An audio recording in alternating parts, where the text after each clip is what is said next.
pasensya kung medyo naantala po tayo ng konti. May I ask the Secretary to kindly acknowledge for the record the presence of our invited guests. Ma'am, please.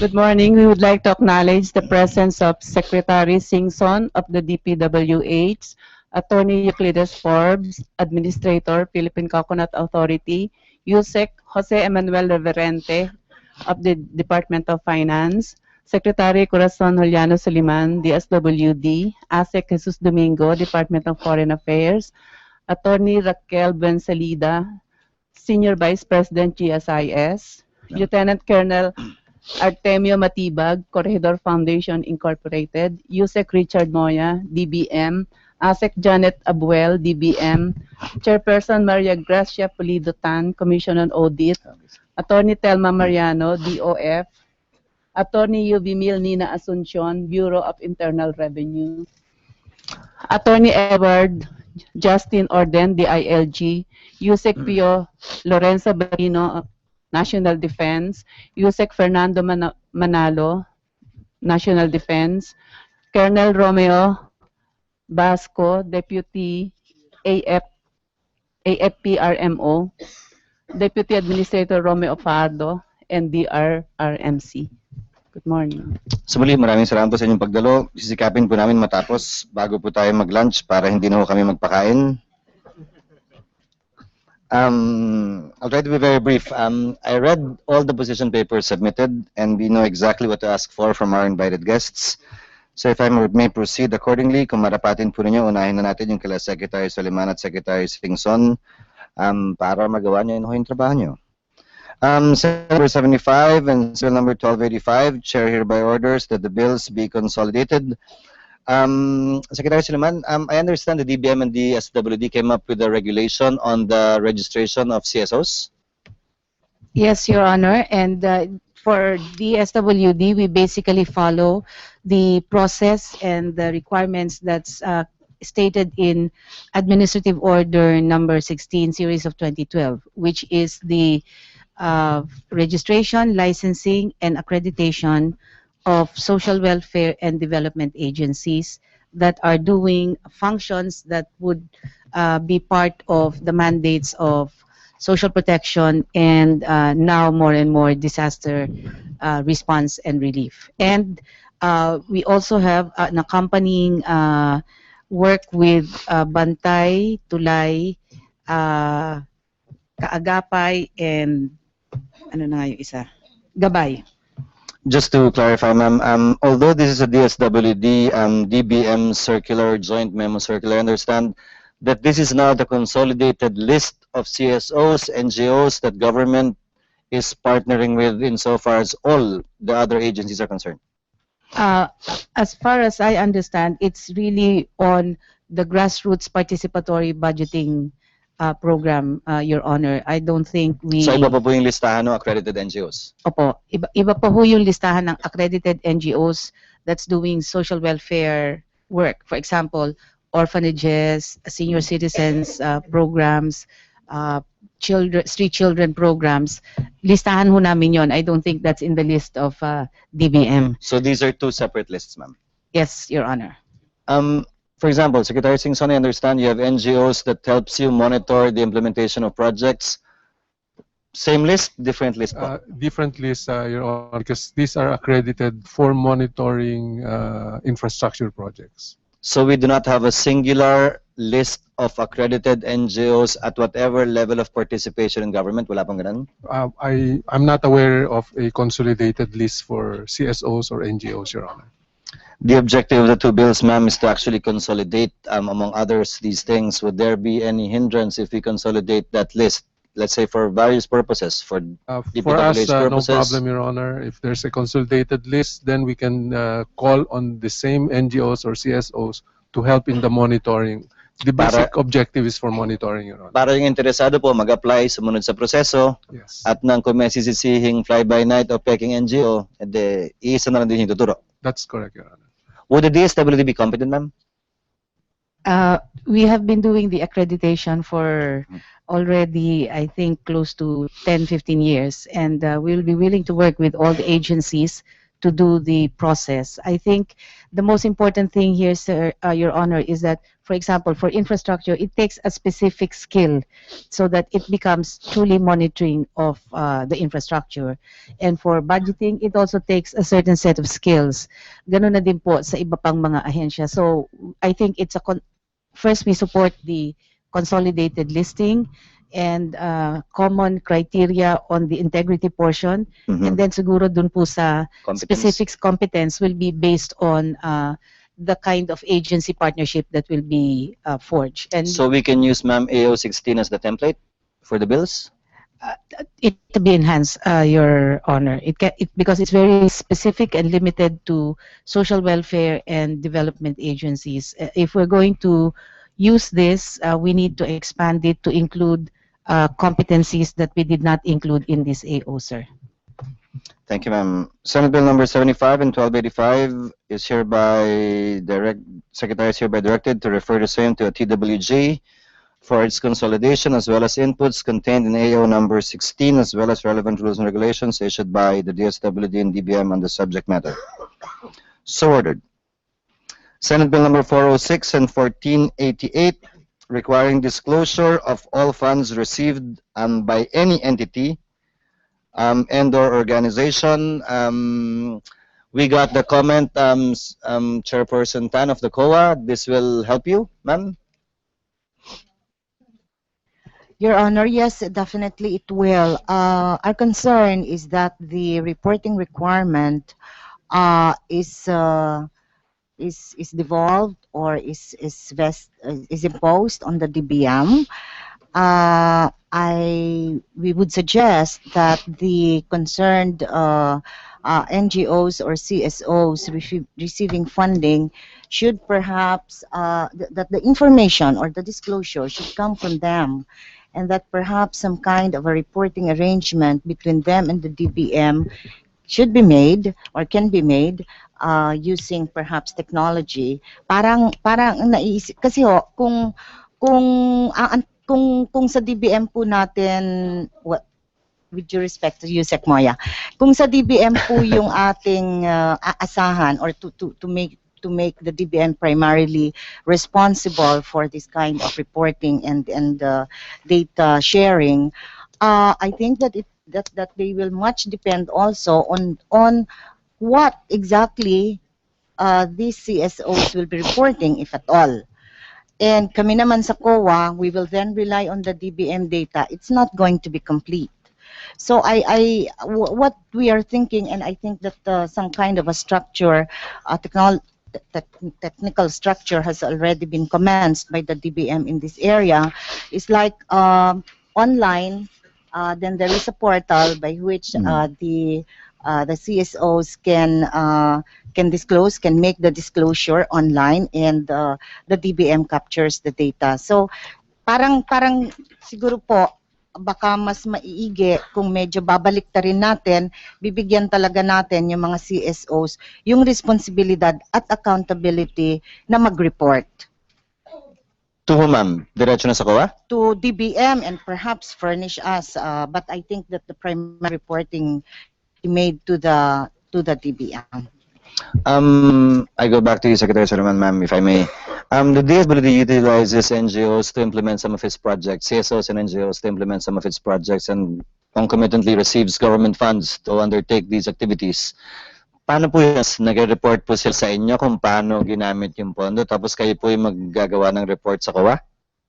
Yes, Your Honor. What we do is that we do spot checks, but first, before we provide the funds, there are two ways that we can give funds to NGOs. Before, and that doesn't exist anymore, under the PDAF regime, it is to, we first check, we make sure that it exists, and then they give us a plan. We disburse 30%, after which, if they give us a report, we disburse another, we leave 10%, so the balance. May retention, yes, ma'am. Yeah, okay. Then they give a full report, then we release 10. Our challenge, I will admit, the liquidation after the 30% becomes few and far between. And so we run after them. And in fact, we have already 14 of them have cases in court because we could not find them. So that's one. The other system is under the new guidelines of COA. We have a partnership. The partnership means the NGO brings in funds, we bring in funds, and we implement a common program.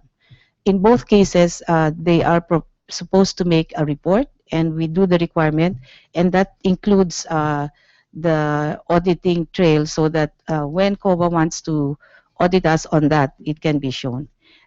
Your Honor, I'd also like to submit to the committee the AO and the list of Yes, ma'am. accredited so that you will have a copy of the current accredited and CSOs and the AO. For what purpose? For purposes of budgeting.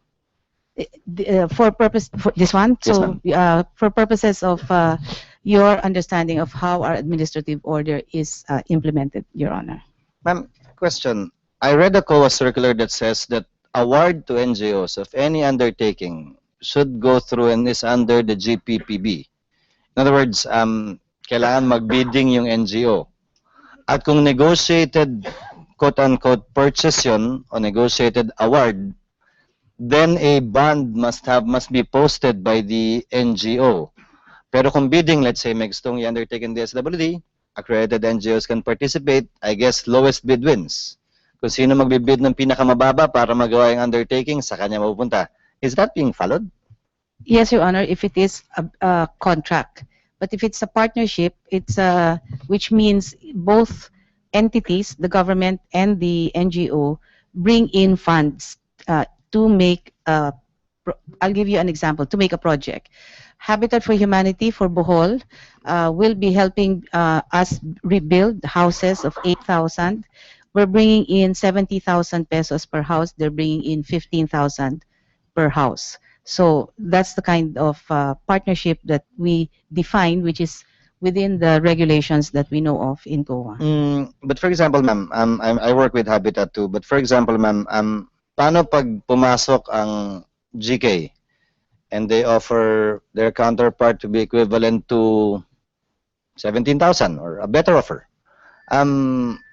Parang PPP ba? If it's a housing program in the same area for the same purpose, kung ang proponent Habitat, may Swiss challenge sila, parang ganun, right to match, or totally different area, iba naman. Paano ang ginagawa doon? The practice usually, Your Honor, is that sila mismo yung nagsasabing kung nandiyan na yung Habitat, dito na kami. Sasabihin ng GK and so vice hindi ho versa. pareho? Hindi. And normally, sir, our experience has been the capacity of Habitat for Humanity to bring in a portion of their funds is higher. But right now, ang existing partnership namin is with Habitat for Humanity kasi before my time, Your Honor, during Secretary Cabral's time, may kailangan pa hong May nililiquidate pa? Opo. For the record, ma'am, how much? We don't want to give na hindi ho kami sigurado. We'll give you the amount, sir. So pag may hindi pa nililiquidate, hindi pa muna pwedeng bigyan ng Hindi po. Hindi po pwedeng bigyan ng pondo from government. So disclosure, ma'am, how do we go about it? When you say disclose, the entity must disclose. To whom and how? Chairperson Tan, ma'am? Disclosure is just like giving notice that yes, we say we have received funding and this is going to be for this project and so forth and so on. I think that the DBM can come up with a template on that. May I just inform Your Honor that this is really part of the GIFMIS, the Government Integrated Financial Management System that is now being developed among DOF, DBM, and the COA under a grant from OSAID, and this is a 5-year project. We are on our 3rd year, and things are shaping up. So lahat po itong mga reporting at disclosures na ito, ang intention po, ang plano ay talagang magiging online magiging fully accessible and reported to the public, and that it's actually parang we're gunning for a real-time kind of reporting, no? So siguro po the GIFMIS committee, which is this is really a component, an integral component of the public financial management reform. Maybe sometime we can schedule a briefing on where we are on this project. So siguro po ma-integrate ito pong mga disclosure requirements and access to information components of the current bills. The target, I think that in 2 years we already have to put it in place, no? So there's much work going on in this direction, Your Honor. My understanding of this, ma'am, is not only NGOs, including GOCCs, even if they don't receive direct subsidies from government, if they use government authority to collect or generate funds, similar reporting should be made to the COA. Kasama po. This is going to be I mean, to be cross-cutting. Halimbawa, ma'am, ang PAGCOR po ba at ang PCSO nagre-report sa inyo? Ang PCSO at saka ang PAGCOR, yung pong kanilang binibigay sa gobyerno from the revenues that they generate, we are able to audit. Pero yung binibigay po, yung kita. Yung kita, opo. Yung binibigay din sa kanila, nakikita din po namin yan sa audit, but we go on a per agency basis. There is really, at this time, no master list, kumbaga, ng mga ganyang paggagamit po ng pera ng bayan. Kaya nga po dito sa GIFMIS, ito yung pong mga ipinapasok naming mga elements para nang sa ganon magiging holistic at saka mas at cross-cutting nga po, hindi lang per agency. No? But all GOCs, ma'am, have a resident COA auditor? 99.9% po siguro. There are some GOCCs na yung mga hindi masyadong na ang tinatawag po namin doon team approach, no? Wala po kaming resident, but on a cyclical basis, there is a time that we go in there and audit them. But they are and will be covered? They are covered. Lahat po ng ating mga NGAs, GOCCs and LGUs are covered. Even the 42,000 plus barangays are within our audit. All those spot check na lang yan? Hindi po. Ang barangays, kasi sa dinami-dami po nila, cyclical din po. I think every 2 or 3 years po ang aming audit sa kanila. Kasi whatever their transactions, it flows into the local government unit concerned. It flows in there. So nahahagip din po talaga. But the intensive audit happens every 2 or 3 years in respect of the barangays lamang po. Thank you, ma'am. Chair hereby directs that Senate Bill number 406 and 1488 be consolidated and referred to TWG, taking into account the comments submitted and for the preparation of the corresponding committee report. Mr. Chair? Yes, ma'am. Sir, can I also say something about the present state or framework of NGO and CSO participation in government projects? And a part of this we addressed or we pointed out in our PDAF report, no? Ang CSO kasi dalawang level po ang engagement sa ating sa gobyerno. Generally, 2 levels of engagement. One, as like yung monitoring, commenting or participating in policy discussions on certain directions of the agency, so forth and so on. The other level of engagement would be as implementors, partners, either as partners or as receiving funding from the government for specific projects. Yun po yung kaso in particular doon sa mga implementing agencies in the PDAF report na nag-download sa mga NGOs, no? Presently, under existing law, what we found out is that except for the local governments and the DSWD, there is no other law we've seen that really grants authority to government to download monies or funds to NGOs for project implementation. So, kaya pinuna po namin doon sa aming PDAF report that citing the GPPB regulations, ang GPPB po kasi ang nag-i-implement ng procurement law, that there is a rule prescribed by the GPPB that when there is an appropriation of public money or earmarking of public money to NGOs, then these are the things to be done. No? Doon po sa PDAF, makikita po natin na kaya namin pinuna yun kasi yung TLRC, yung NABCOR, yung ZREC, at saka yung mga iba pang implementing agencies na ginamit doon, no? Wala pong ganong poder or authority from law that would authorize them to download or to transfer the funds to the NGOs.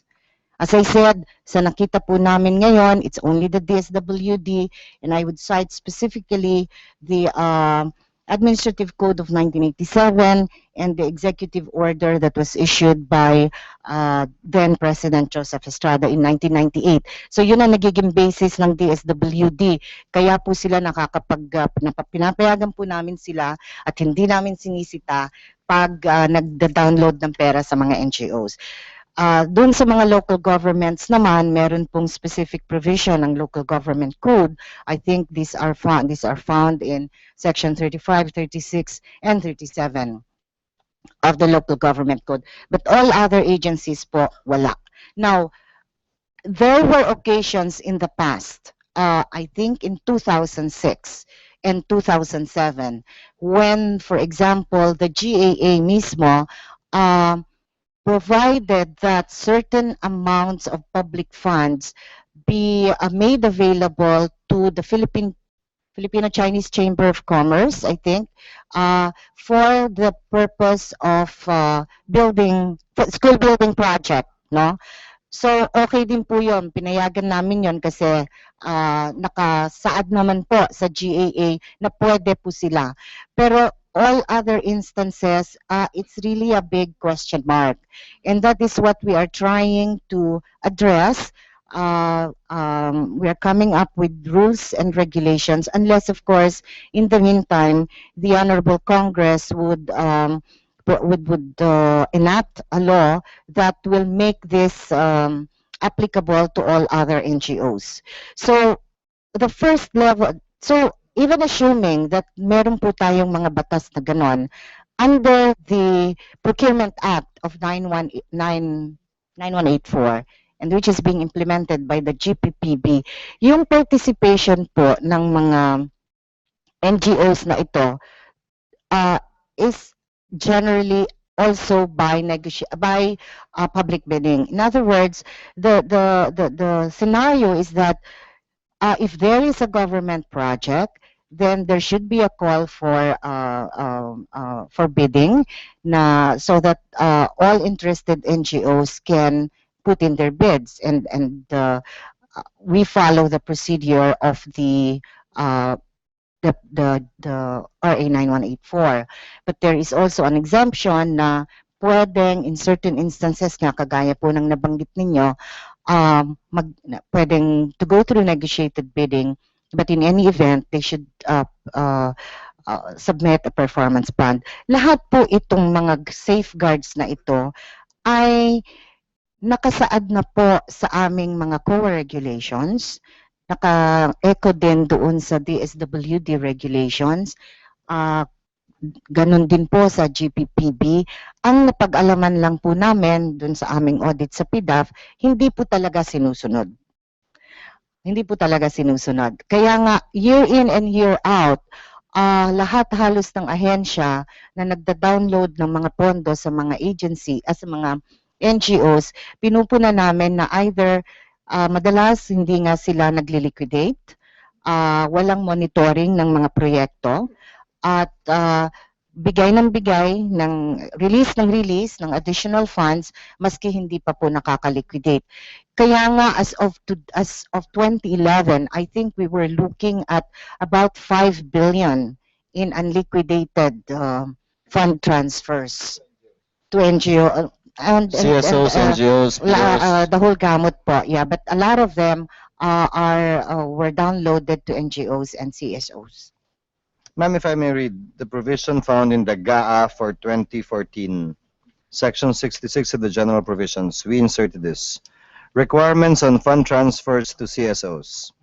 In the transfer of funds to CSOs, the agencies/bar LGUs shall strictly comply with RA number 9184 and its implementing rules and regulations. Fund transfers to CSOs shall be made only when earlier fund releases to said entities, if any, shall have been fully liquidated pursuant to pertinent accounting and auditing rules and regulations. The government agency to whom the funds were released and which was subsequently transferred to CSOs shall remain primarily accountable for the funds. Government agencies shall likewise ensure that CSOs they deal with are legitimate for this purpose. CSOs may only be identified as a recipient, beneficiary, or implementing entity of a government or public funds upon accreditation by the DSWD, following the guidelines to be jointly issued by DSWD, COA, and DBM for the purpose, in consultation with the agencies concerned. The Secretary of DSWD and the agency's web administrator or his or her equivalent shall be responsible for ensuring that the list of accredited CSOs and any identification thereof shall be posted immediately in the website of the DSWD. Any government official or employee or person who shall misuse the fund under his or her control shall suffer the maximum penalty imposed by Republic Act number 3019-7080 and appropriate penal laws. The agency concerned shall submit, either in printed form or by way of electronic document, to the House of Representatives, Committee on Appropriations, or Senate Committee on Finance, a report on fund releases indicating the names of accredited CSOs and the amounts transferred duly audited by the COA. Chair would like to acknowledge the presence of Senator Nancy Binay. Good morning, ma'am. And Senator Gingona as well. Ang mga hindi nagbabiyahe. Good morning, TG. Morning, Mr. Chair. Ma'am Grace? Sir, yun nga po yung sinasabi ko na even before that provision in the 2014 GAA came about, there were already those controls and under COA regulations. And from the lessons we've learned in the PDAF audit, we reviewed our existing regulations at binago nga po namin at we're just finalizing them because we are going to work with DSWD na when we have all of this so that we can come up with implementing regulations of that particular provision of the 2014 GAA and looking forward, you know, if that's going to be carried forward. Proceeding now to resolution number 195 and 198 filed by Senator Spo and Rector, Chair hereby orders the same to be consolidated. This is with respect to the COA report precisely on the 0709 PDAF, including VLIP, as well as the use of NGOs. May we know first from Secretary Soliman, ma'am, on NGOs, as well as from Secretary Singson. Sir, in light of the COA report, 07 to 09, ang participation siguro, involvement, if any, by DPWH would be the VILP. What changes, improvements, remedies have been done by the DPWH in connection with the COA finding on the 07 to 09 PDAF report? Yeah, thank you, Your Honor. First of all, we no longer have any lump sums for PDAF in the GAAs. And so we also don't have congressional insertions in the GAA. So we're happy with that. It removes a lot of burden on DPWH. Pero marami yung malungkot na congressman. Pasensyahan na lang muna tayo dyan. So if there are any local projects, they are now site-specific and line item in the GAA. We have also stopped direct releases to the regional offices and the district engineering offices, which was how these PDAF were released in the past. So to me, that is a major control point because releases now are all coursed through the central office, and we download for specific projects. Now, we also don't have, other than what was mentioned earlier, the Filipino-Chinese Chamber, we don't have any direct downloads to NGOs or CSOs.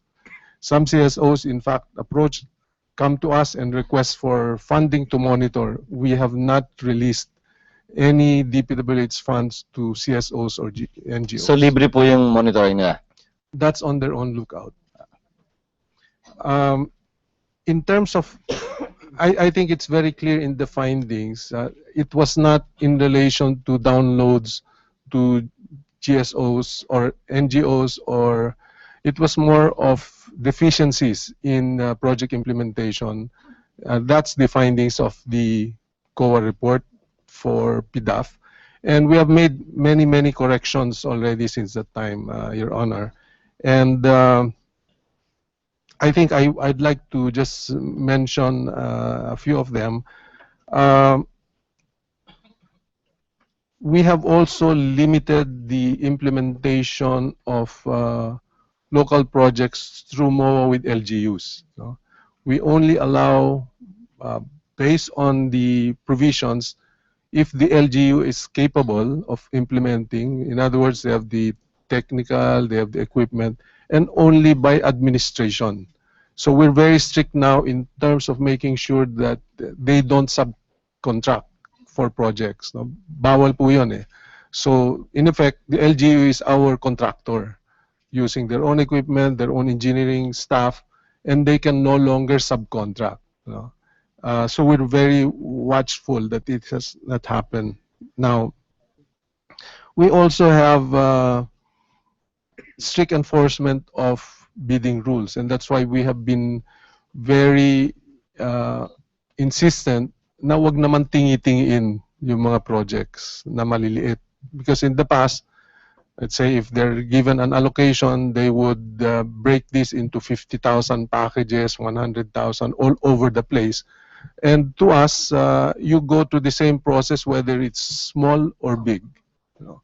So we have done that by putting a minimum for local projects, 2 million, nothing less.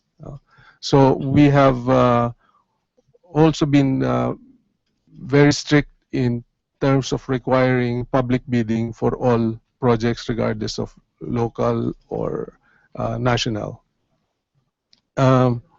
We have also reduced the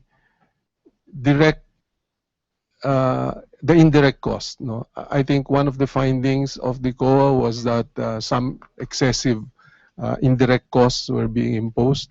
So we have significantly reduced the ratio of indirect costs, in some instances as much as 9%.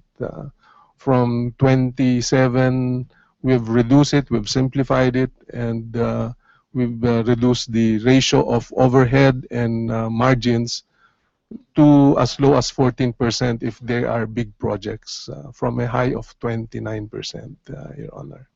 So we have significantly improved in that area. We have reduced the opportunities for corruption and collusion as well, Your Honor. Actually, sir, I would like to congratulate you on the reforms initiated under your administration in DPWH. But some concerns, sir. First, can you submit to us a report on the corrections made specifically on the projects found by COA in the 07 to 09 PDAF report as having been deficient? Can you submit nyo na lang po, sir, kahit di na isa-send. Secondly, sir, what happened to the plan of the DPWH to require that all contractors be ISO compliant, at least on its financials?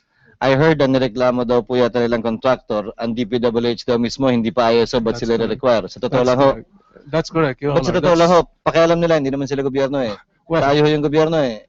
Well, we also deferred the implementation of the ISO requirement.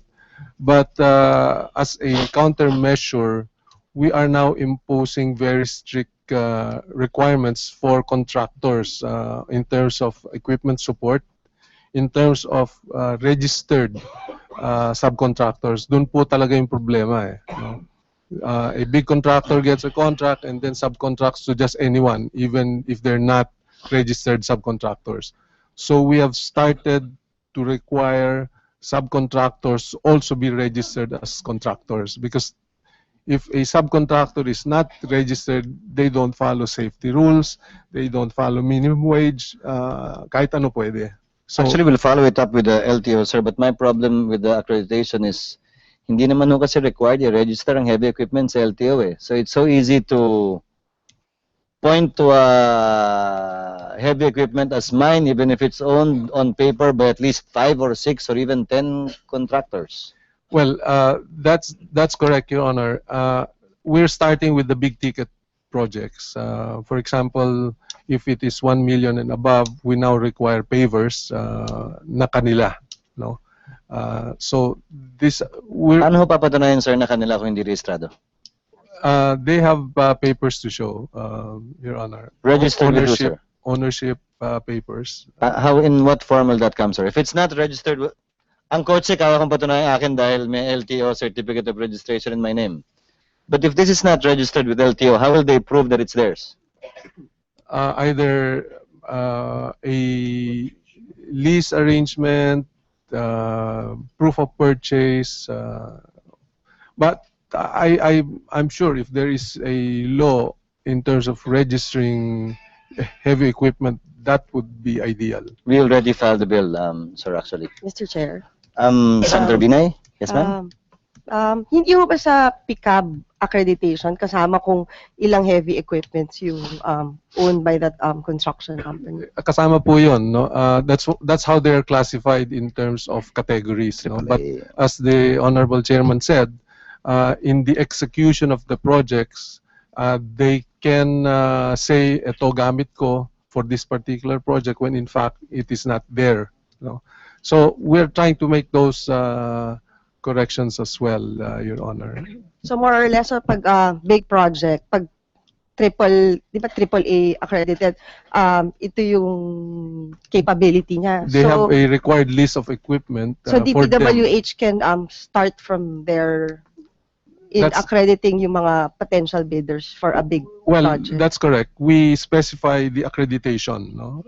For example, this project you have to be accredited AAA or big A and so on. Now, we're also, for information of the committee, we've also removed the use of credit line certificates. Ito yung pinakamalaking butas sa procurement for projects, no? Because now, under existing procurement laws, a contractor can come up with a credit certificate from a bank that he has this amount of credit line.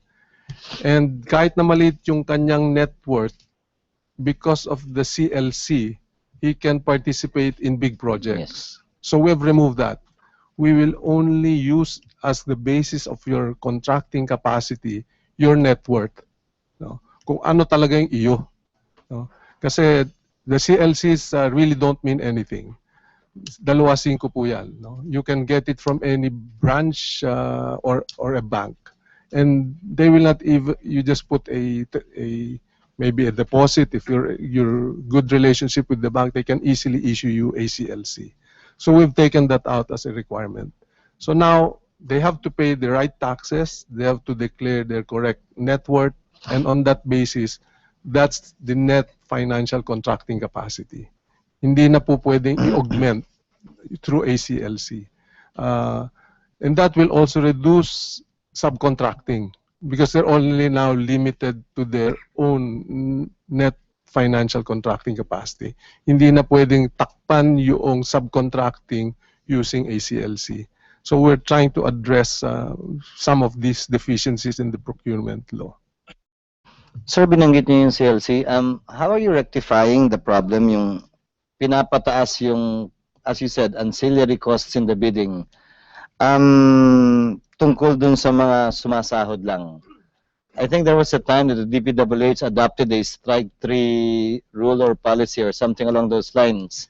I'm referring to these contractors who simply participate in the bidding just to get something out of it. Sa sahod nga lang. Yeah. Without any intention of actually winning the bid or actually implementing any project whatsoever, which increases the cost. Kasi somehow nagkakaaregluhan sila along the way, umatras na, and it effectively increases the, if I can call it, ancillary cost in the bidding. Yes, Your Honor, we continue to monitor all our biddings. No, for the first time, we're now able to monitor how many bidders per contract, the cost difference or the variance between our approved budget for the contract and the winning bidder, how many biddings are awarded to single bidders. So, tama po kayo, we're still trying to figure out. Ang problema ho, let's say, if the contractors in a certain region know, for example, in a certain district, ganito karami yung projects, among the contractors, mag-uusap yan. No? Akin na ito, huwag ka nang mag-participate, doon ka naman sa kabila, huwag ka nang mag-participate. So, unfortunately, hindi pa namin na huhulin sistema on how to address that. No? Well, specifically, Secretary, I've been hearing rumors of a former DPWH official who put up a construction company with some of his friends who have been doing precisely just this, participating in big ticket items. But as far as my information is concerned, they haven't won a single project. They just keep on participating. At yung equity nila is purchasing the bidding documents. Yes, Your Honor. Talagang ho nangyayari yan. I will admit it. And we're trying to address how to correct. Napakahirap po. Napakahirap. Actually, I sympathize and empathize with their situation, sir. It is difficult, but it has to be addressed nevertheless.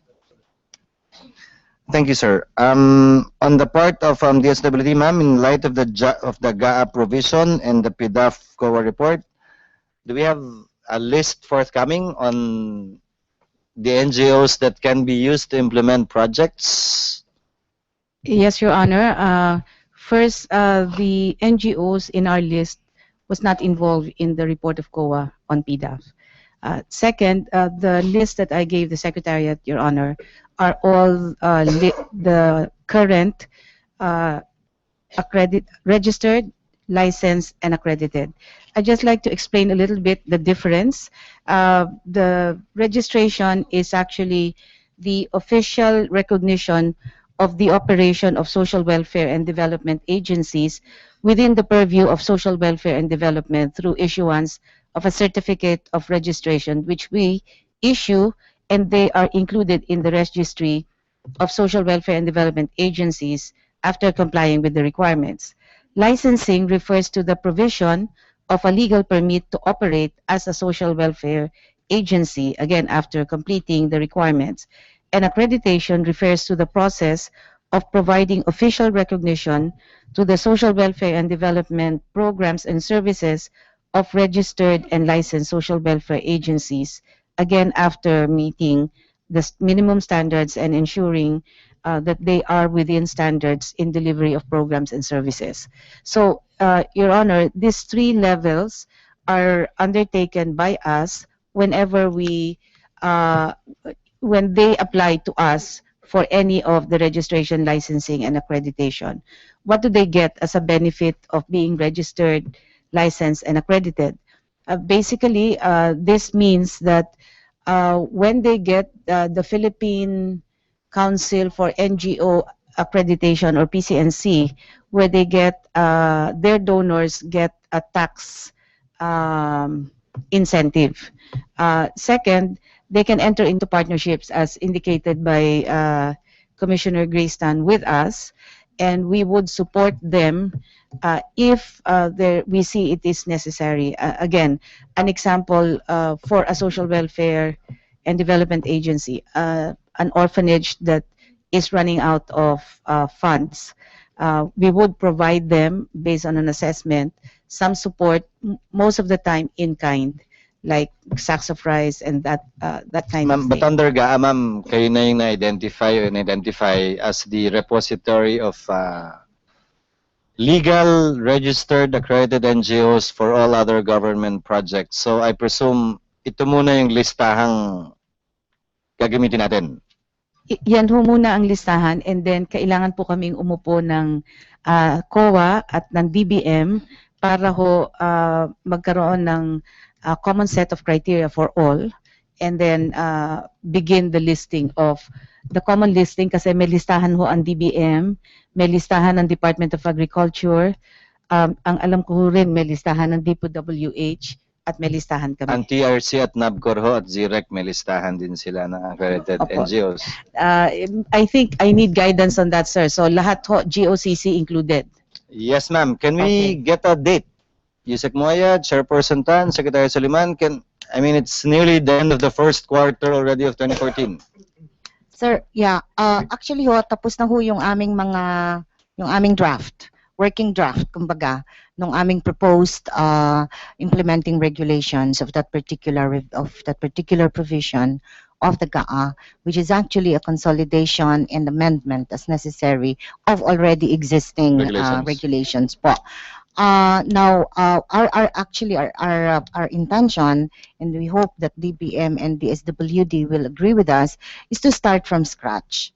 Maski po yung mga existing na ngayong mga nasa listahan, dapat ho siguro dumaan ulit sa proseso, kasi kung talagang meron silang track record, bona fide, legitimate, etc., there should not be a problem. But I think that to level the playing field, at saka yun nga, to be able to weed out and flush out those that should not be in the list, I think that we have to go through the process. Before I recognize Senator Quintana, can we have a date, a deadline for this? Yeah, siguro po by first week of April, we will be sending the working draft to the DBM and to the DSWD, and we will form a technical working group so that siguro 2 months after April, we should be able to come up with a joint, medyo makapal lang ho kasi marami pong mga control requirements. So is it my understanding that under the 2014 GAA, it's only the list of NGOs found in the current DSWD list that can be used? No other NGO outside of that list can be used by any other agency of government, including GOCCs, insofar as funneling public funds to them is concerned. Would that be a correct understanding? For now, Your Honor, that would be the basis, but as already articulated by Commissioner Tan, by the end of the second quarter, we will be ready with a new list that will have gone through the new IRR that they have developed. We need to sit down very quickly and make sure that we do a review of all the existing lists of the different departments that should be compliant to the requirements of the new IRR that COA had developed. May we request Yusek Moya, Sec Janet, can you kindly issue actually for your consideration, issue a memorandum or a circular to all agencies of government to that effect, na yung current list lang ng DSWD NGOs ang pwedeng pagdaanan pending the issuance of the common guidelines by and between DSWD, COA, and DBM.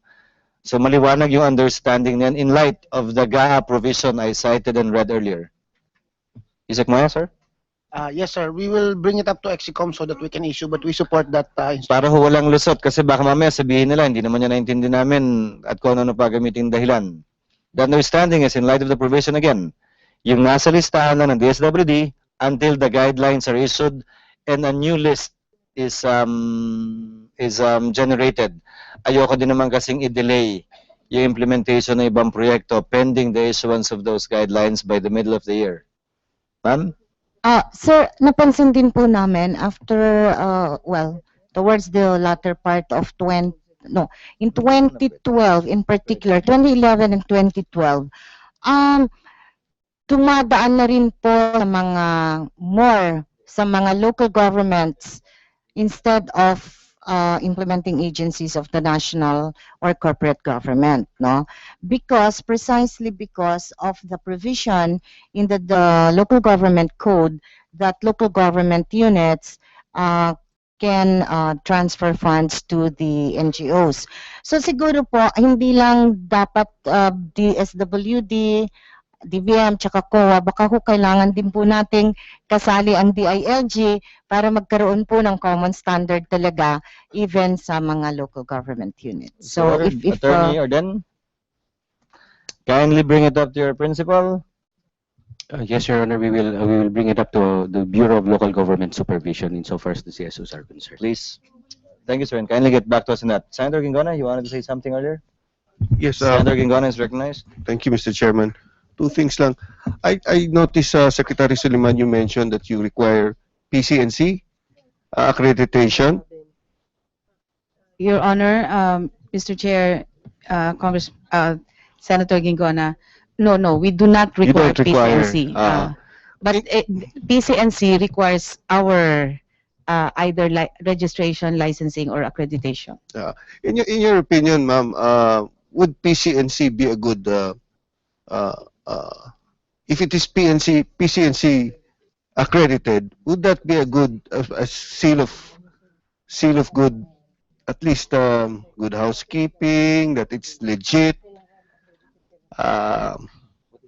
We're trying to find here an additional requirement rather than just the paper requirements like SEC and everything. So, in your experience, do you have any opinion to say on this matter about PCNC? Because one time we had a hearing in the Blue Ribbon Committee, and we did ask PCNC, and they said they were willing to take on the task of accrediting NGOs that What's will deal PCNC, for the record? Philippine Yung PIMA, Council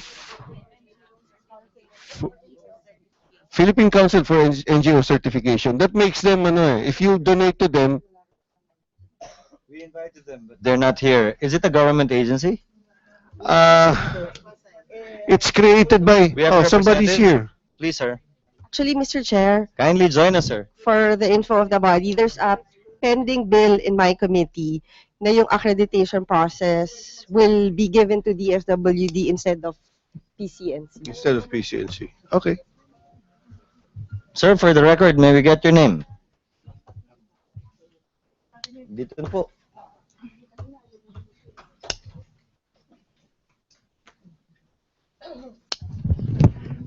Your Honor, I'm Luis Morales, the Executive Director of PCNC. Thank you, sir. Senator Gingona? Yes, the last time it was Mr. Carpio, Yes, He's Carpio. Chairman of the Board, Your Honor. Yeah, and they expressed that they were willing to take on the task. Because from what I know is the standards of PCNC are quite stringent. But anyway, since I just like to get your opinion on the matter, ma'am. Whether it's DSWD or PCNC, what's your opinion on the matter? Your Honor, Mr. Chair, for transparency, when I was in the NGO world, I was part of the group that conceptualized it. The PCNC? Yes, so Okay. that's for transparency. Now, for my opinion right now, I think we already have said that we supported the bill of Senator Binay, and what I would like to see is that a partnership with PCNC and the SWD can be done. But because we are the government agency, we think we're responsible for this. But a partnership with PCNC will definitely be welcome. They're very focused on financial or fiduciary responsibility Yes. as well as programs. So that's what I would appreciate with them also. So that would be my thinking right now, Your Honor. So the proposal of Senator Binay's bill is to make DSWD the accrediting agency, but you are not close to having a partnership with PCNC. I see. Okay. Thank you for that, ma'am. Mr. Chairman, yung joint body that will craft the guidelines for accreditation. DBM, DSWD, and Co. Yeah. At DILG daw, isasama. you know what, Mr. Chairman, I just would like to input that one agency that deals a lot with NGOs also is OPAP, because they have the Pamana program, they have rebel returnees, and therefore they deal a lot with CSOs. It might be prudent to also include them. Or just simply let them go through the process of accreditation. The only reason I think why DILG is being included is because it's not covered within the purview. The authority of LGUs to grant funds to NGOs is found in the local government code and not necessarily the General Appropriations Act. But kindly so inform and coordinate with them, ma'ams, sirs. Yes, Mr. Chairman. Yeah. Anyway, DBM is going to come out with the circular, and I suppose they'll for everyone. Make sure everybody gets to read it. Sir, my understanding is that pending the joint circular, only the accredited ones currently in the SWD will be accredited until such time as the Not new will be, guidelines. are accredited. Yes, sir. Yes, sir. But my concern is the reason I wanted you to issue a notice, a memorandum, or whatever it is you call it, is to so inform the agencies, NGOCCs accordingly, because they might not be aware of that particular GAA provision. Just one more point. I would like to place on record that I agree with the bill as well of Senator Binay. Without taking anything away from PCNC, I just want a government agency doing it so that accountability is pinpointed to a government official. Hindi yung sa private individual or entity through self-regulation. I want to be able to put the blame on someone, and if at all make someone liable for any inefficiencies, non-feasance or misfeasance in the accreditation of NGOs. And in connection with that, ma'am, gaano kadalas yung accreditation ng NGO? On the basis of our experience, Your Honor, we provide accreditation for 3 years, and then they have to renew, if I'm not mistaken. And the next, how often do they come? How often do they come? On a regular basis, Your Honor, we have applications on a monthly basis. So if they don't renew after the 3rd year, they are delisted. Yes. COA, would that be? That is consistent with the existing COA regulations, Your Honor. Kasi parang party list, yung party list kahit nanalo na, bago makasali uli sa election, kailangan pang magpa-accredit uli sa COMELEC. I think that's the decision of the court and decision of the COMELEC. So even if they have proven their track record, in fact, they have served in Congress already, they have a representative there, they still have to comply all over again with the requirements of being an accredited party list system before participating in the next following elections. So the same will be true here. Your Honor, Mr. Chair, I also would like to make a difference or point out the difference between registered, licensed, and accredited NGOs to the permit to raise funds, because that's a different accreditation that we provide. Yes. So I just want to point that out. So every time a national fund campaign will be done, or even through central office of DSWD. Correct, Kung sir. provincial office, kung Yes. regional office. Yes, sir. Right? Yes. So, So- hiwalay pa ho yun. So pag may senador ho na naglabas ng kahon dito at nagpa-fundraising para sa Yolanda, technically they need to get your Our permit. Yes, permit, sir. right? Yes, sir. No, I mean, No, seriously. For example, Seriously all of the cans that you see for so lahat ng mga artista, politiko na nagpapabida, nag-raise ng funds, technically they should have a permit from you. yes, sir. What's the penalty, ma'am, if they don't get a permit from you? I have to review the I have to review the law. But for example, the cans of Bantay Bata and those you see in Jollibee, these are all with our permit. We give them a year, and then they account to us what happened to the funds. So kung within his barangay, the city. The city po. Within his region, again, the regional office, if it's a nationwide campaign, at the DSW, the particular office, again, ma'am, is, I forget, The Standards Bureau, sir. Standards Bureau. Mr. Yeah, I Chair, remember. that's Senator Binay, ma'am? Secretary Suliman, that's for every fundraising project. Yes, Your Honor. So if you will- have 10 projects, dapat 10 permits yun. Yes, Your Honor, because they have to indicate who they are, what is their objective for fundraising, and who will be the beneficiary of the fundraising, Your Honor. That's Secretary Suliman, di ba you already have a list that can deal with government. Ano yan? License, registered, accredited? Ano yung klase nung permit niya from DSWD? It's a permit to raise funds. We issue a certificate and we assess hindi ho kasama. Yung sa GAA ho, yung sa GAA, accredited or just registered? Your current list, ma'am. No, it's registered, licensed, and accredited, Your All three. Honor. All three. Opo. Yung pag-raise ng funds, hindi kailangan registered dyan. Di ba? Because they don't get government funds anyway. And Your Honor, we are, just for your information, Your Honors, we are actually reviewing the penalty for those who fundraise without our permit. Kasi ang current pala is 1,000 pesos ang penalty.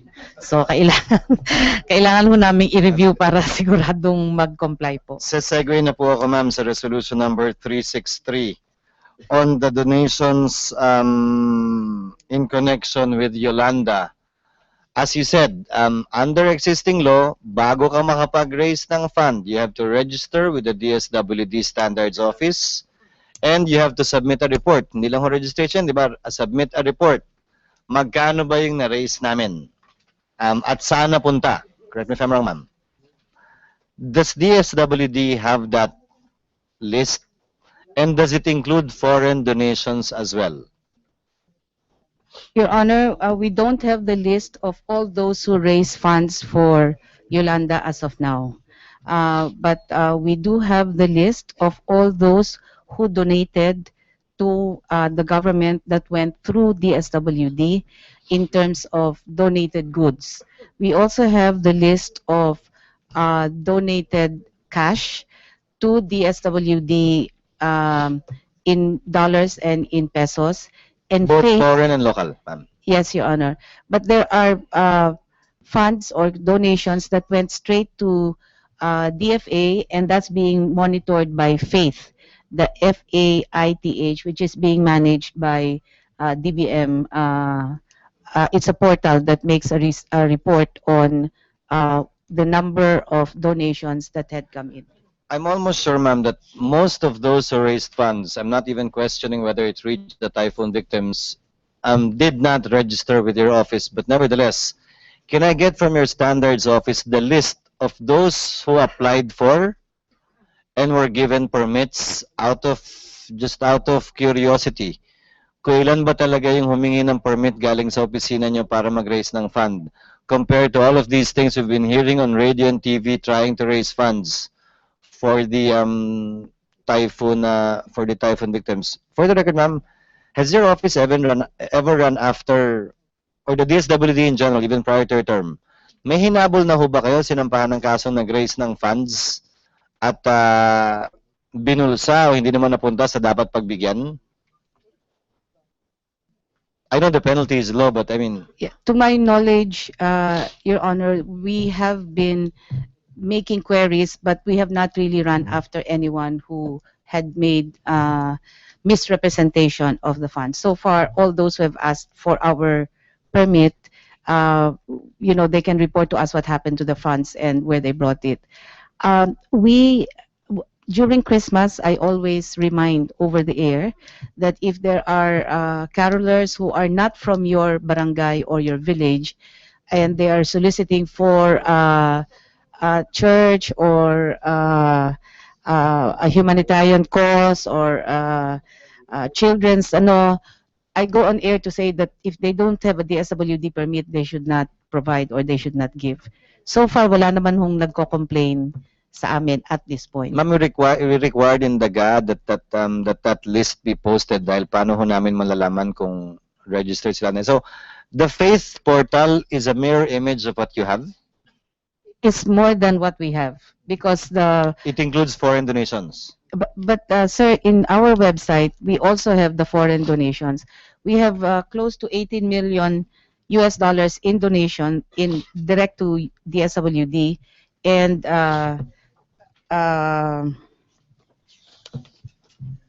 we have 82,685,912 local donations direct to DSWD in terms of cash.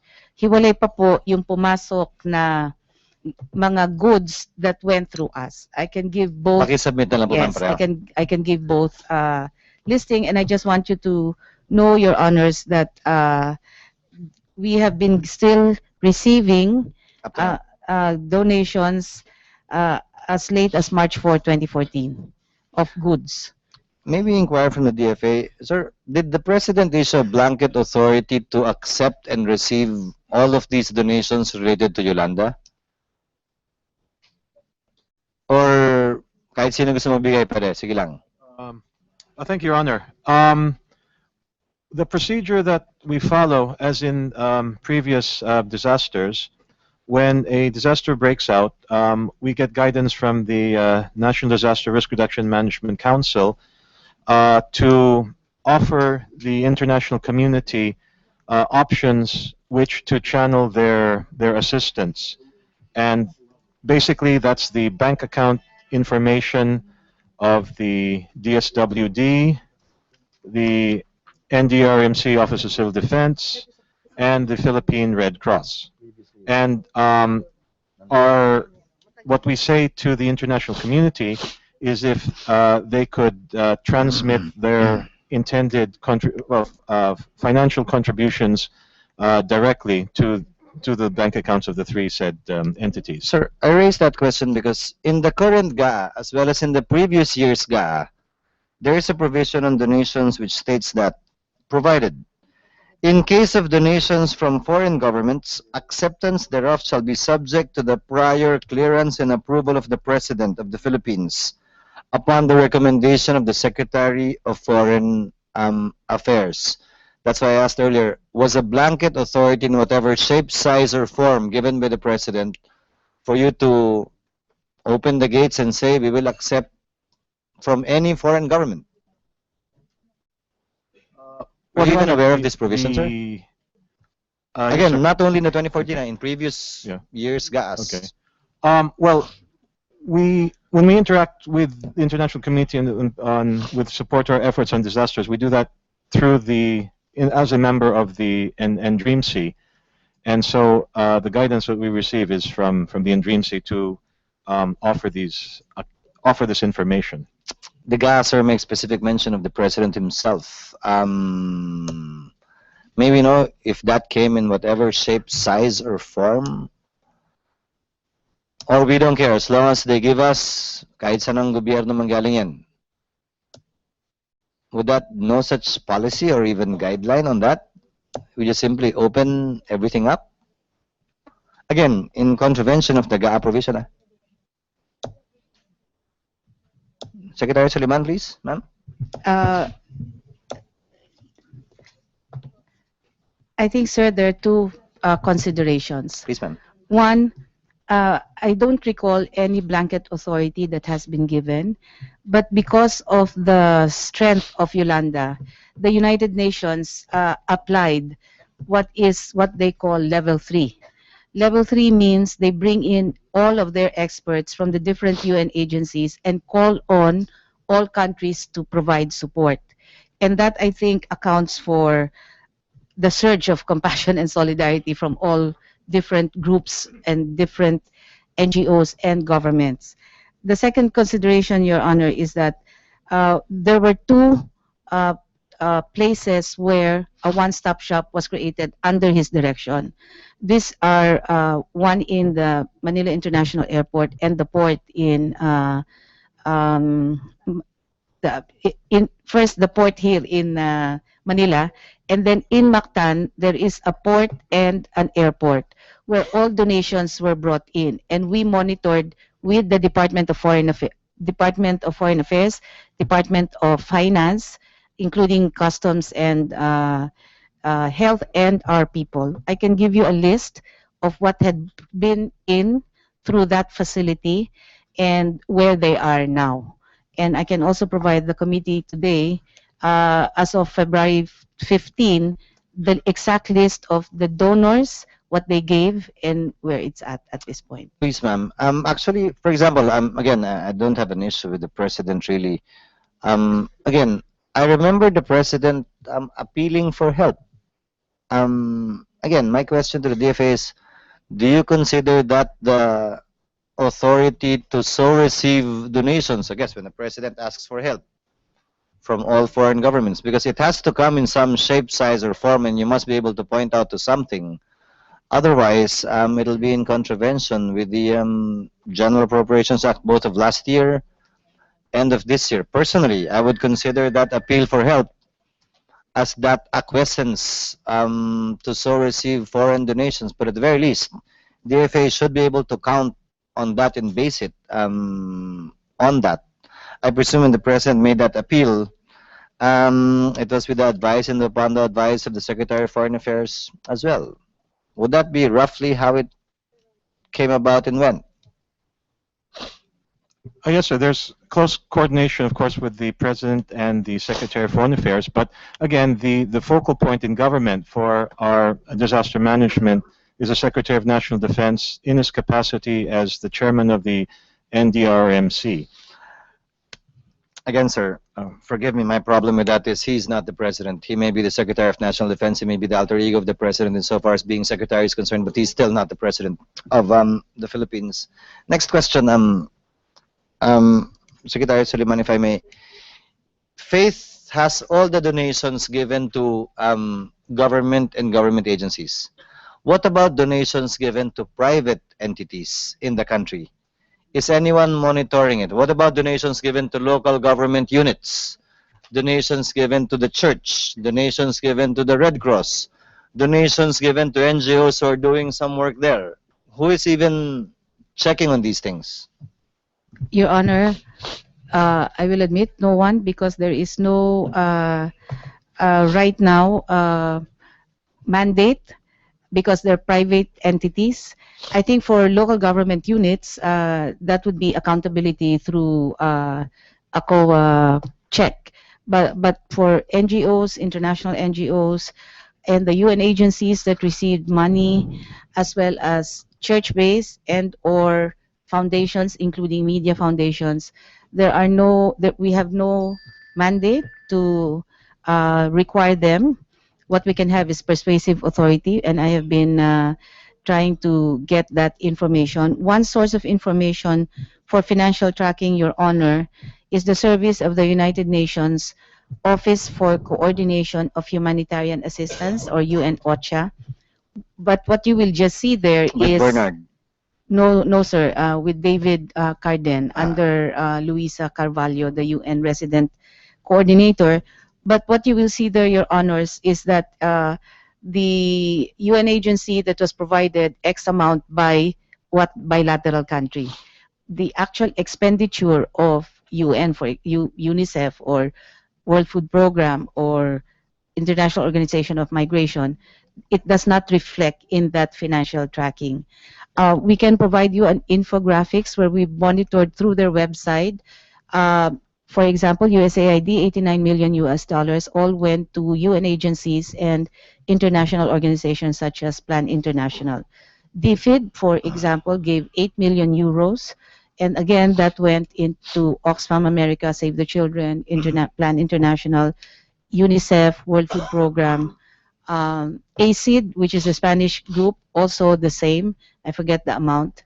And JICA gave basically to the Asian Development Bank, Your Honors. But the reason why, yes, Tatanong ko lang ba kayong PCNC, meron data silang on that? ganong tracking dun sa member No, organization? we don't have that kind of tracking, but we're able to do so only when we go and evaluate them.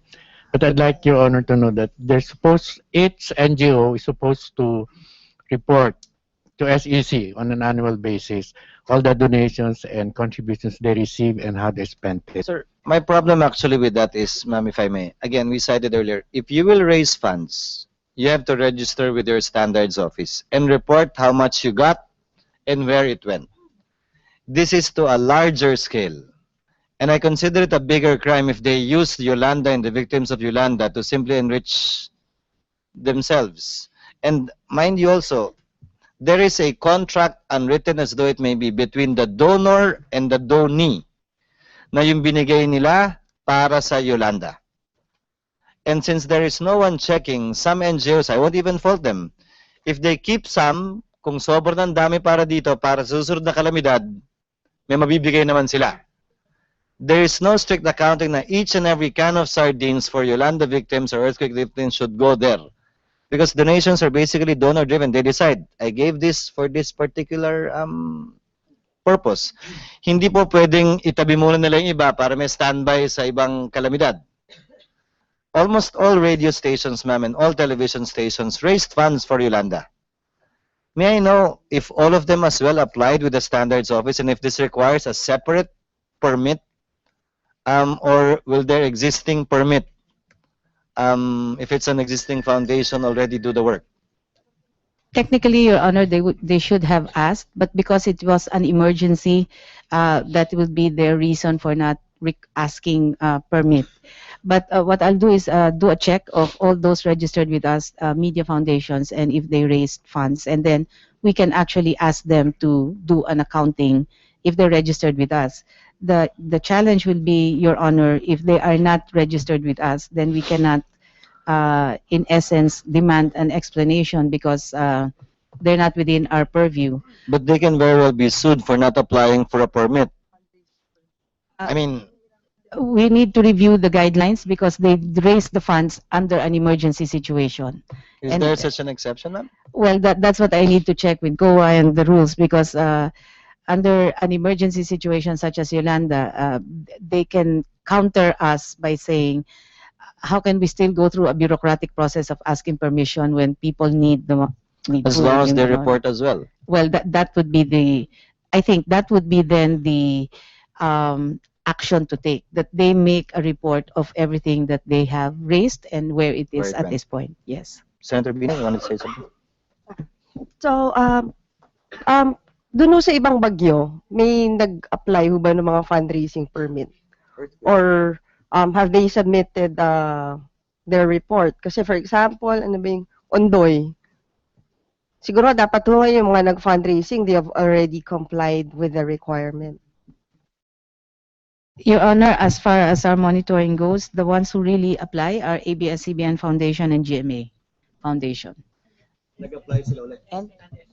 And SM Foundation. They applied again for this specific purpose. I'm not sure for this They have specific- existing foundations, di po ba? Yes, and they are accredited in the registered licensing and accreditation. For Yolanda, they did, yeah. So for Yolanda, they did ask for a permit. Yun nga, ma'am. These are existing foundations like GMA Foundation, Kapuso Foundation, they call it, or ABS-CBN Foundation. These are existing foundations doing this work on a year in, year out basis. And still, they applied for a permit. All the more naman siguro yung nag-appear lang ngayong Yolanda, all the more reason na nag-appear lang after the earthquake. Siya naging gano'n? Thank you, Mr. Chairman. Ma'am, you mean, I just want to be clear on the process. If the calamity comes up, then you go and get the permit. Or can you have an accreditation good for 1 year so that any calamity that comes up, okay na sila? Kasi, syempre, if the calamity is there already, it seems ridiculous to go through the when the emergency is already in front of you on your doorstep. Yes, as long as they indicate to us that part of the funds that they will raise will go to disaster response, then we can give a permit for a year. So, but the point is, as the Honorable Chair is indicating, it has to be very specific, so you know what to look for. Because some of them also raise funds for their, for example, their Bantay Bata type of activities, or for their daycare supplemental feeding activities. So nakalagay ho yun kung ano yung mga pupuntahan ng pera, and that's where we give them a permit. And when they make a report, the report includes all of how much they raised and where did it go, to what program, sir. Okay, thank you. That's clear then. Can you, as requested by Senator Binay, can you submit to us, ma'am, let's say for Ondoy? I heard a lot of organizations raised money for Ondoy. Can you submit us a report on the funds raised in connection with Typhoon Ondoy, the permits issued by DSWD, and the reports given by these organizations on how the funds were utilized and how much actually passed through or went through them? Yes, Your Honor, we will provide for Ondoy, Pablo, Sendong Pablo. And Please, if ma'am. as long as we will seek the data for Yolanda, it may be partial, Your Honor, but we will provide you that too. Mr. Senator Chair, Binay? since we're talking about Yolanda, ano ho ba talaga yung nangyari dun sa donation sa Palolite na nilibing na lang daw dahil expired na? Your Honor, on the Palo situation, this was given to us last week as a feedback from media. And pinapunta ko po kaagad yung aming regional director at nakausap po niya si MSWDO Balderas and but hindi niya nakausap yung Sulivo, who is the municipal health officer. And her statement and her report to us was, ito pong mga kanilang inilibing or dinispose are the following: 1 sack of biscuits, 10 cup noodles, 1 sack of used clothing, and 1/2 sack of rice. Ito daw po ay mga donations from various donors na nabasa. Some arrived nabasa na, and some nabasa because hindi pa ho ayos yung kanilang munisipyo, and inadvertently na ilagay nila yon dun sa tumutulo pa. And therefore, the municipal health officer issued a certification na it's unfit for consumption. So, yun ho yung kanilang inilibing. I have a report of the regional director na pumunta ho ulit kasi there were reports that another truck was buried. I think that was Thursday. So Friday, pumunta ho sila. And the report that he indicated to me was still confirming from Balderas, who is the MSWDO, yung certify ni Municipal Health Officer Luvico is what they actually buried. But today, I read in the papers, the mayor herself indicating that yes, they did bury, pero tumaas yung bilang nung sacks of rice.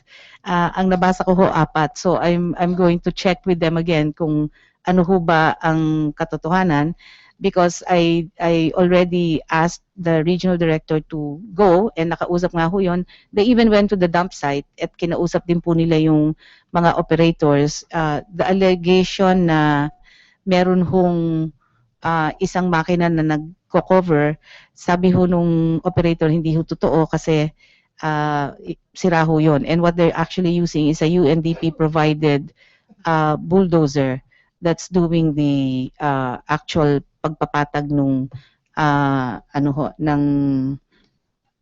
ng dump site, kasi it is a dump site that where the supposedly paglilibing nangyari ho.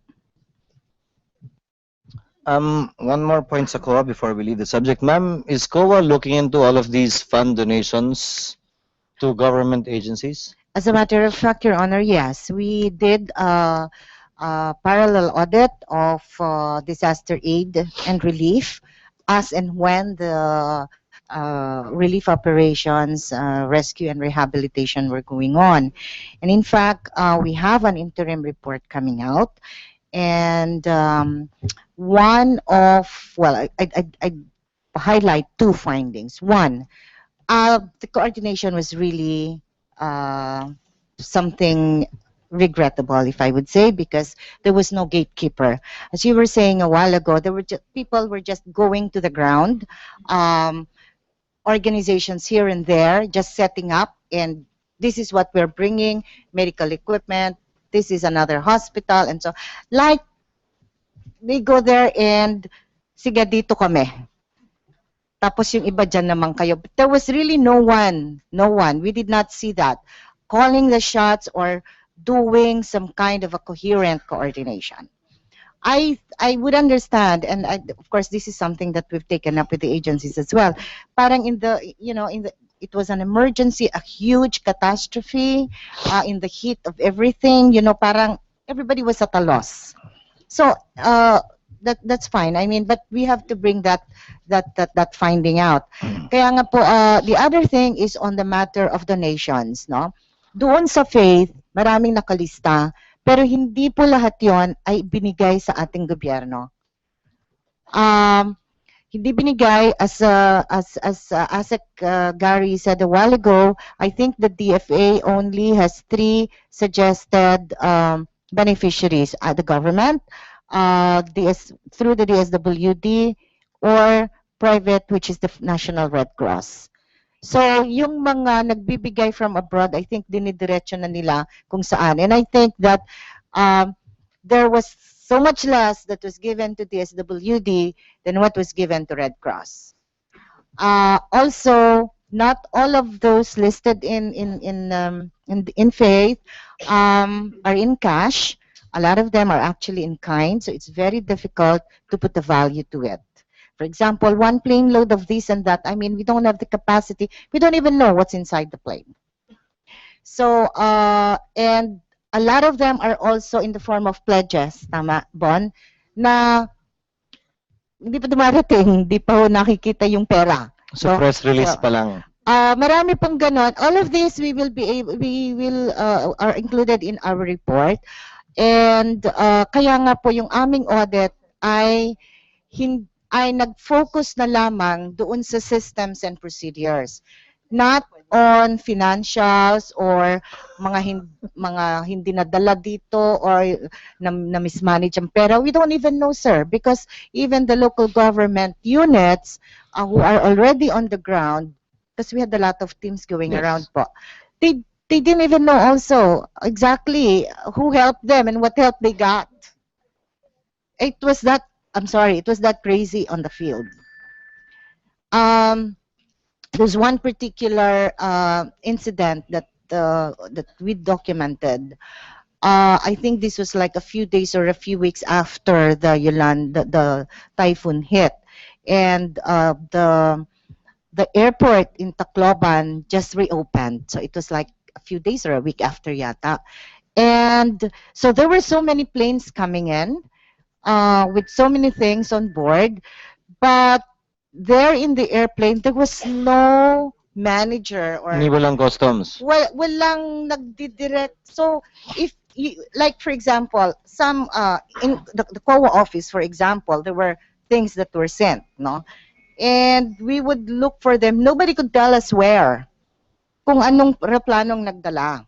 So hahanapin mo ngayon kada naglanding kung nasan yung goods intended for a particular beneficiary or group. Ganon ho nangyari. I mean, it was that crazy, and I think that it's regrettable, but I think again it's understandable and forgivable. At that time. Opo talagang chaos. At that time. Talagang Now, chaos. Secretary Suleiman, if someone would land the plane in Tacloban and bring in whatever, what would the procedure be? First of all, Your Honor, to clarify, the first plane that landed was November 9. There was a C-130 that landed. I was in that plane. And that's a Philippine C-130. There's a Philippine C-130, and there were 3 flights that went in that day.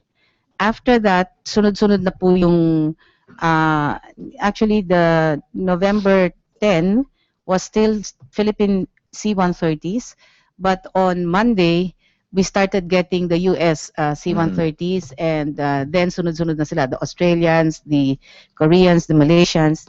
And actually, what we did was to have 2 one-stop shops.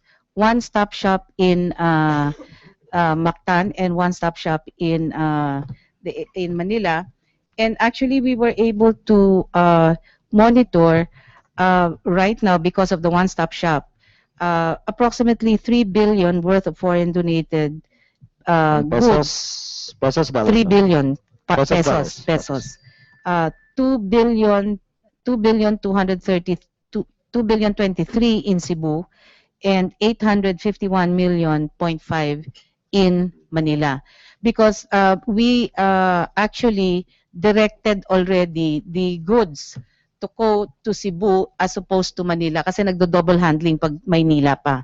So from Cebu, they go in and then dadalhin sa Tacloban or MOC or Giwan, either by C-130 or by barge. So we have the list, Your Honor, of what came in that we received and the donors that have been giving and the donation type and the consignee. Kasi hindi ho kami lahat ang consignee. And I can give you the list, Your Honor. And they cannot give unless they pass through one of the two one-stop shops? Correct, Your Honor. Kasi they cannot, for as long as it's coming from abroad, Yes. they have to go through one of the one-stop shops because of the tax exemption. Otherwise, they can't. They cannot, well, they land and then it's kept in the airport or it's kept in a place. Hindi ho nila mailalabas. Yung do-donate nila. Oo, kaya nga nagtayo kami kaagad ng one-stop shop para ma-monitor at mailabas lahat. Kasi we were getting complaints, lalo na sa Cebu nung first week, na Matagal yung release. nabibinbin yung mga What about goods. those who land directly in Tacloban, ma'am? You said Manila and Mactan. Hindi ho nila kayang gawin yun dahil kailangan dumaan sila ng Cebu kasi usually ang dala nila mga 747s at saka C-130s. Ma'am, si Justin Bieber, ang dala niya jet lang. Oh, well, si Justin Bieber lang yun. Wala siyang dalang goods. Wala ko siyang dalang goods nun. Wala. Kasi Justin Bieber... Kinantahan lang niya yung mga... Yes. Your Honor, Justin Bieber was facilitated by the MVP group. Miguel Gas. Oo, cash yata sila. Through the MVP group nga. Si David Beckham is a UNICEF ambassador. So, siya ay pumunta through the coordination with UNICEF. And then, sino pa ba? I think the rest of the others, like si Alicia Keys and another guy who's supposed to be popular, was in Villamor. Sa Through Villamor sila. Hindi, doon lang sila sa Villamor. They didn't go there They anymore. didn't go. So, I agree that in the beginning, especially in Tacloban, sunod-sunod yung mga C-130s. In fact, I personally was there, I think on the 6th day, yung Malaysian C-130 nagland and then had to take off kasi yung apron had already 3 C-130s there, the Australians, the US, and ours. So, to the extent that we could, we have a hub in Tacloban today that is the existing where you process the goods that are coming in. But right now, Your Honor, we are seeing that most of the goods go to Cebu, and then it's now our responsibility together with OCD, with the help of DOTC, to either bring it to Tacloban. For example, the Algerian rice that came in, we're bringing it to Tacloban. Some are destined for Bohol and northern Cebu, yung China rice ho, dahil the donor specify kung saan ho nila papupuntahin. But we would work closely with COA on their systems report so that we can improve it, Your Mr. Honor. Chair. Senator Binay? Meron pa ho bang naiwan na donation sa customs? Kasi hindi pa sila nakaka-comply dun sa requirements. Sa customs, Your Honor, wala na ho. Pero meron hong nakalagay sa aming warehouse kasi kararating lang ho. So, for example, Your Honor, nung February 4, that was the last one, from Decor Res Furniture Limited, pumasok po a 1 by 40-foot van, upholstered furniture, chairs, wooden coffee and tables assorted, 52 cartons and canned dry food, and new clothes. Kasi used clothes were not allowed to accept because there is a law that bans. Okay. Opo. So, new clothes lang po yung tinatanggap namin. Kaya, ang nasa customs ngayon po, na alam ko, yung used clothing na nag-donate ang isang taga, I know it's a North American group, and we're already isolating the used clothing, and the rest of the other items that they provided are already being released, Your Honor. Thank you, Secretary Suleiman. One last point before I go from Chairperson Tan. Ma'am, yung NABCOR report on PDAF in the papers today, is that part of your report already, or is that a totally new issue? Sir, kasama po ang NABCOR doon sa PDAF report of 2007-2009. There are also NABCOR reports for years after 2010-2011 po yata. We have yet to compare what came out, because what came out in the newspaper today was a list from Rodora, the accountant, So that's our own list. And what we would like to do, and what I've asked them to do already, is to compare it with our list, because in the PDAF report, we also listed the legislators, how much was their PDAF allocation, and kung saan pong NGO pinadaan o dinownload ng NAPCOR. And just to So, clarify i-ano again, natin. ma'am, your 07 to 09 report lists the legislators and the NGOs or agencies used. Your subsequent COA reports lists the legislators by agency. Yes, By because these agency, are diba? because we do not have a consolidated PDAF audit anymore after So by 2009. agency na po. So per agency po. So may 2010 NABCO report, may 2010, 2011 11, NABCO 12. report, may 2012 NABCO report. Yes. And if legislators scores through their PDAF there, their names Lalabas will po. appear under the NABCO COA report. Lalabas po. But as I said, there were less and less that were going through these conduits, but we found more and more LGU. going through the LGUs. Who And in these are turn would, also who in turn would enter into a MOA with NGOs pa rin. with the same NGOs. And these are also reported out per municipality or city, as the case may be. Thank you very much, ma'am. Chair hereby orders the referral of the resolutions taken up, namely 195, 198, and 363 to a Mr. technical working group to consolidate the information received by the committee. Senator Binay? Isang question lang. Di ba kahit naman ho accredited NGO siya, they still have to go through a bidding process? Am I correct? Under the procurement law, yes, per COA regulation. Would that be correct, Secretary Salaman? Yes, unless it's a partnership. You may uh, counterpart funds. May counterpart funds po sila. Dun sa mga na-audit na ho ng COA, nangyayari na ho ba yung ganong proseso na yung mga NGOs, they go through the bidding process? Wala pa po kaming nakitang ganon. Not one instance. Lahat negotiated. Apa. Thank you, Mr. Chair. Thank you, Chair. Would like to excuse Secretary Soliman, ASEC Domingo, as well as Chairperson Tan. And can we request the remaining officials to kindly situate themselves somewhere here para mas hindi mabalik ko yung leg natin. Chair suspends for a minute.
The hearing is hereby resumed.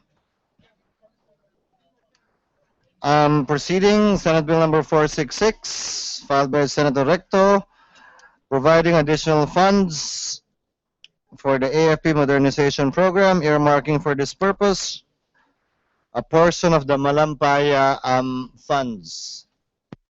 Nasaan yung taga-DBM? Yusek Manalo or Yusek Badino, can you give us an update first? How much exactly has... May kinuha na tayo sa Malampaya, di ba? Yung destroyer natin, di ba? Galing sa Malampaya yun. Yes, Your Honor. What is the legal basis for utilizing the Malampaya funds right now to fund the modernization program? Your Honor, it is our position that the use of this equipment would be very directly related to the protection of the Malampaya. So it's not to fund the modernization program? It is dual po. It is also related to the protection and to the defense of the Malampaya resources, sir. That is the purpose or the justification for utilizing the fund. But pasok din siya sa modernization program? Yes, Your Honor, because the law mandates that the armed forces must develop a shifting capability. In other words, the capability must be able to address internal security, must be able to address external threats, and other security of vital facilities. So how much, sir? Can you give us an amount? The initial amount provided to us by DOE was 8.8 billion pesos. 8.8 billion. But not the whole amount. Not the whole 8.8 billion was released to the AFP. Director Tenasas, can you confirm? Yes, Your Honor, but we only collect the money and turn it over to the National Treasury, and then we have to seek approval from the DBM for the release of the funds, Your Honor. Yusek Moya, magkano na po? Sorry, sir, I'm not privy to the information, but I can give that and submit it to committee, sir. Total collections according to the Bureau of Treasury has been 176 billion covering the periods 2002 to 2013. Utilizations or releases have been 40.2 billion roughly. So given the fact that you can already do this, do you need legislative cover to allow you to still do it? If You Your said- Honor, please, Badino? based, Please, sir. especially considering the Supreme Court decision in the Belica versus Executive Secretary, we think it would be Maganda ng maliwanag. it would provide greater legal cover. Greater legal cover. Opo. What percentage would that be? How much is the figure we're talking about sa AFP modernization? If Your Honor, please, the revised modernization law provides for at least 75 billion pesos for the first 5 years. 75 for the first 5 years. Beginning 2012, Your Honor. 2013. Beginning 2013, Your Honor. So how much was allocated in 2013? In the regular fund, in the regular appropriation, 5 billion was Total na po. allocated. Plus 10 in the program fund. So total of 15. 15 for the first year. For the first year. Times 5, eksakto kang 75. That's correct, Your Honor. Kaming mathematics ko? That's correct, Your Honor. In 2014, how much? But by the way, Your Honor, since the law mandates that at least 75% should be allocated for the first 5 years, the program that we submitted to the President for his approval will cost the national government at least 85 point something billion pesos. So how much in 2014? 2014, the amount allocated in the regular appropriation was 5 billion plus 5 billion in the program fund. So a total of 10. That's correct, Your Honor. Which of course the President can augment. Yes, Your Honor. Because it's in the case of the purchase of the destroyers, it did not go through the General Appropriations Act. Correct me if I'm wrong. That's correct, Your Honor. Diba? The 8 billion supposedly was not through the GA. That's correct, Your Honor. Tama? Isaac Moya, is that correct? Hindi naman dumaan sa amin yun, di ba? Not even. Please, Janet. Mr. Chair, we have some figures here if the chair would wish to know. For DND lang po, sir. We have several years. For 2006, we released 1 billion from Malampaya.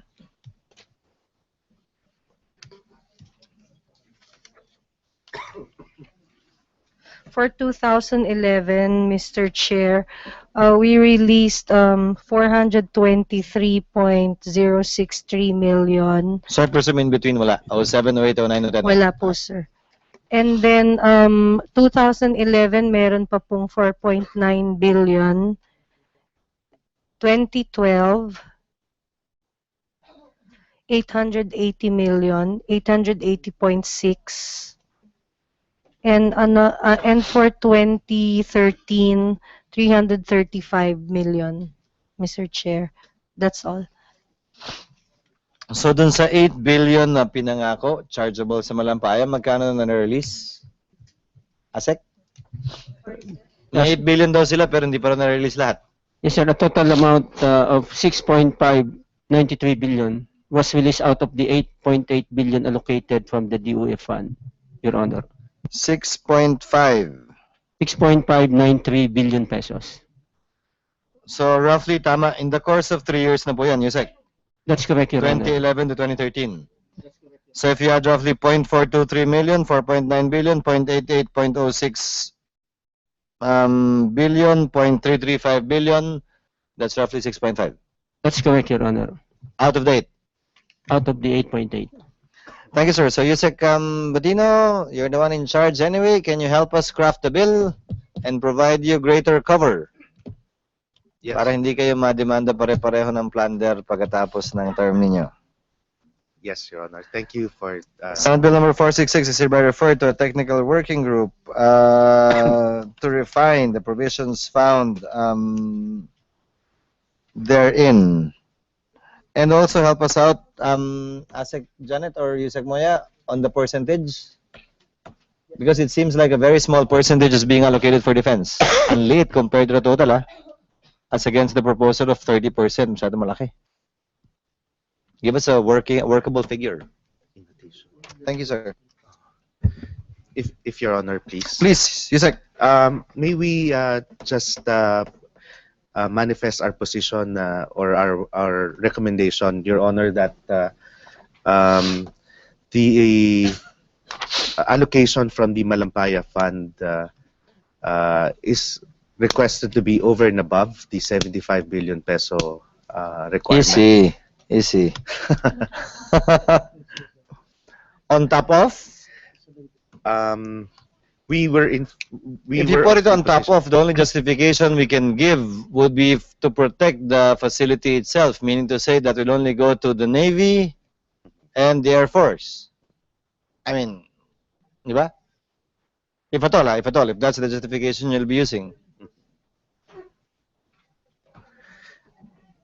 Although, so yung Your Navy Honor, at Air Force component na modernization ang manggagaling dito. Yung other component of modernization, especially for the Army, would have to be sourced through either the program, the run program fund. Isip ko na, no? Yes, sir. Sir, in the justification that we submitted, we supported the proposal that the 466 will also be an amendment to Section 11 of 10349. The amendment will be proceeds from Malampaya should be an added source for the modernization of the armed forces. Asik Janet, do you agree? Of course, they will always ask for it. Mr. You have to give it to them. For this year, the for the AFP Modernization Program, they are given 5 billion, and I know. there's an unprogrammed fund of 5 billion. Yes. It's not actually the entire amount because of the absorptive capacity Yes. as well. Particularly for DBM, we're going to submit our position paper on this bill, and initially, we wish to express some concerns on it, particularly citing the original intent of PD 910, which actually wanted to exclusively devote the fund supposedly for energy-related development. So that's something Kindly that submit that to us we in are the TWG. raising. Asik Janet. Yes, sir. Pakisubmit na lang po. So ordered and so referred. Senate Bill number 467. Wala na kayo, no? Yusek? Wala na.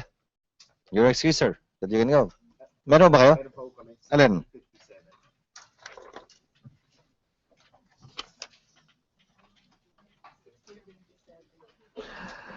Kindly just submit it. We'll refer it sa procurement law. Yung, is it the Mayowa?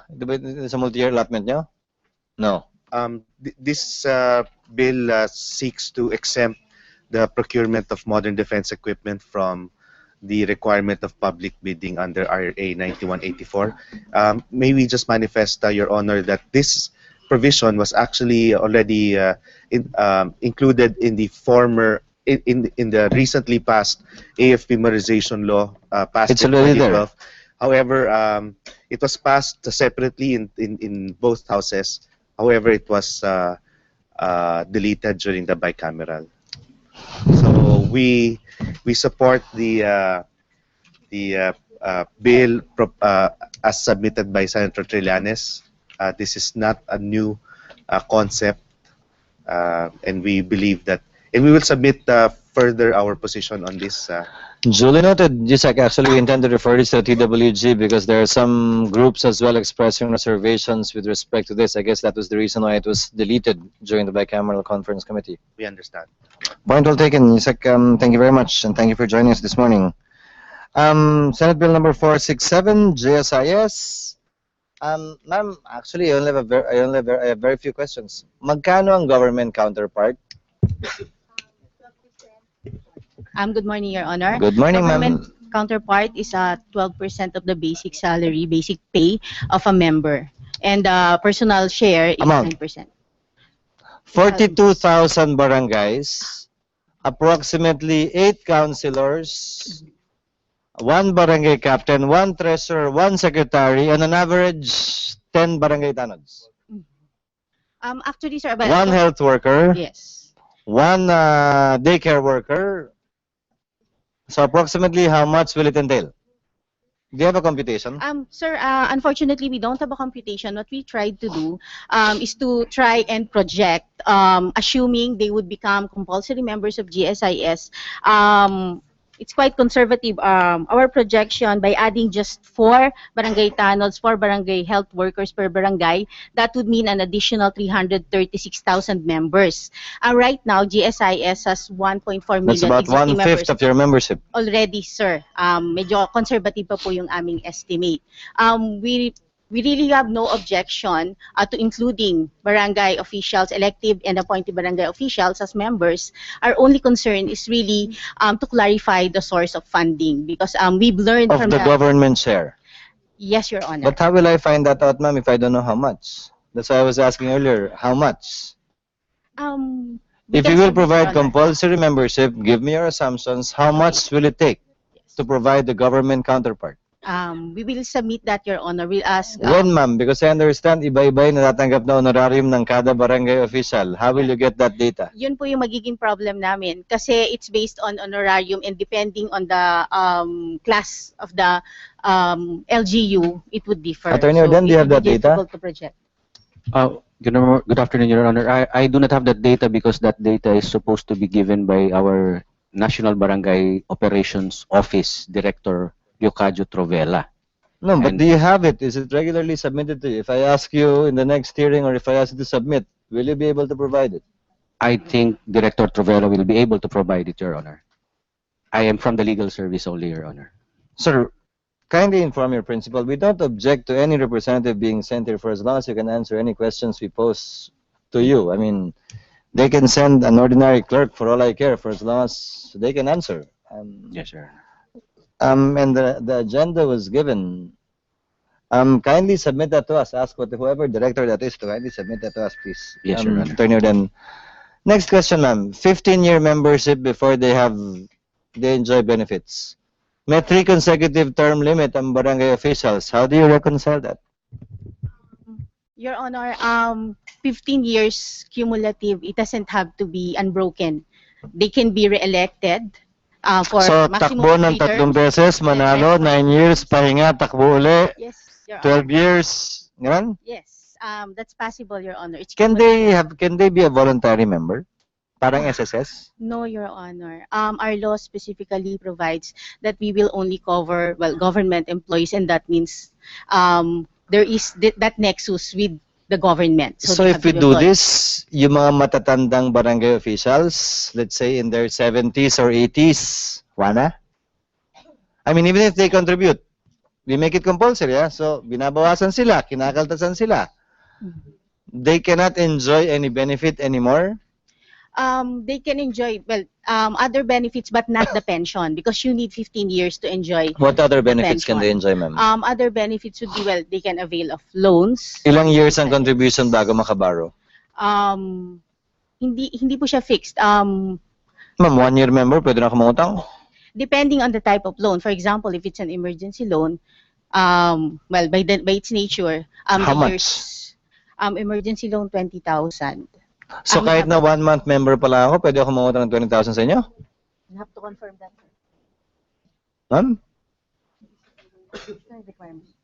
I'll have to confirm that, Your Honor. Next, elected officials in general, are they compulsory members of GSIS? Yes, Your Honor, they are. So I'm a member, I presume. Yes, Your Honor. So at any point, kung matalo ako, mawala ako sa gobyerno, 1 rin yun. No, Your Honor, provided you have 15 years of government service, total government service, then you will be entitled to pension when you reach 60. Makakatanggap rin ako ng pensyon. When you reach 60, Your Honor. Other elected officials enjoy the same privilege, including local government officials, Yes, councilors, board members? Yes, Your Honor. They do? Yes. How much will be the share of the employee? 9% of the basic pay, or in the case of barangay officials, their total honoraria as proposed. What's the average, ma'am? Average? No honorary nila? I have no data on that. We apologize. I will try to secure from So it's going to be 12%. DILG. Yeah, 12% government share, 9% for the person, for the member employee. Attorney Dan, would you know if we have a response or position from the League of Barangays or anyone from that sector if they agree to this? I mean, it sounds good. Everybody is proposing it, but Ever since, before Your Honor, the League of Barangays have been clamoring for this, for their coverage for GSIS. but do they understand that there is a concomitant deduction that's not being deducted from their salary right now of 12%, 9%? That I do not have an idea, Your Honor. Secretary is directed to communicate with the League of Barangays to kindly get their input and official position paper on the matter, especially with respect to this aspect of deduction, as well as getting the detailed compensation being received by all of their members, I presume. They would also have a copy of that. So ma'am, when can you give us a computation? Before I can approve this, I need to know how much. And by the way, gaano kalaki ang arrears ng gobyerno sa GSIS? Out of curiosity. Rising out of the Contribution. barangay insurance. No, contribution ng gobyerno. The government is up to date, Your Honor. It's by agency.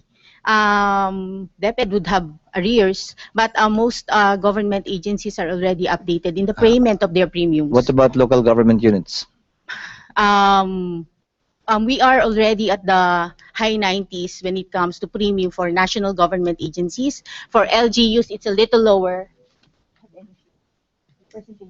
Meaning updated, Yes, Your Honor. Because last time I checked, most of the NCR cities and municipalities were not updated.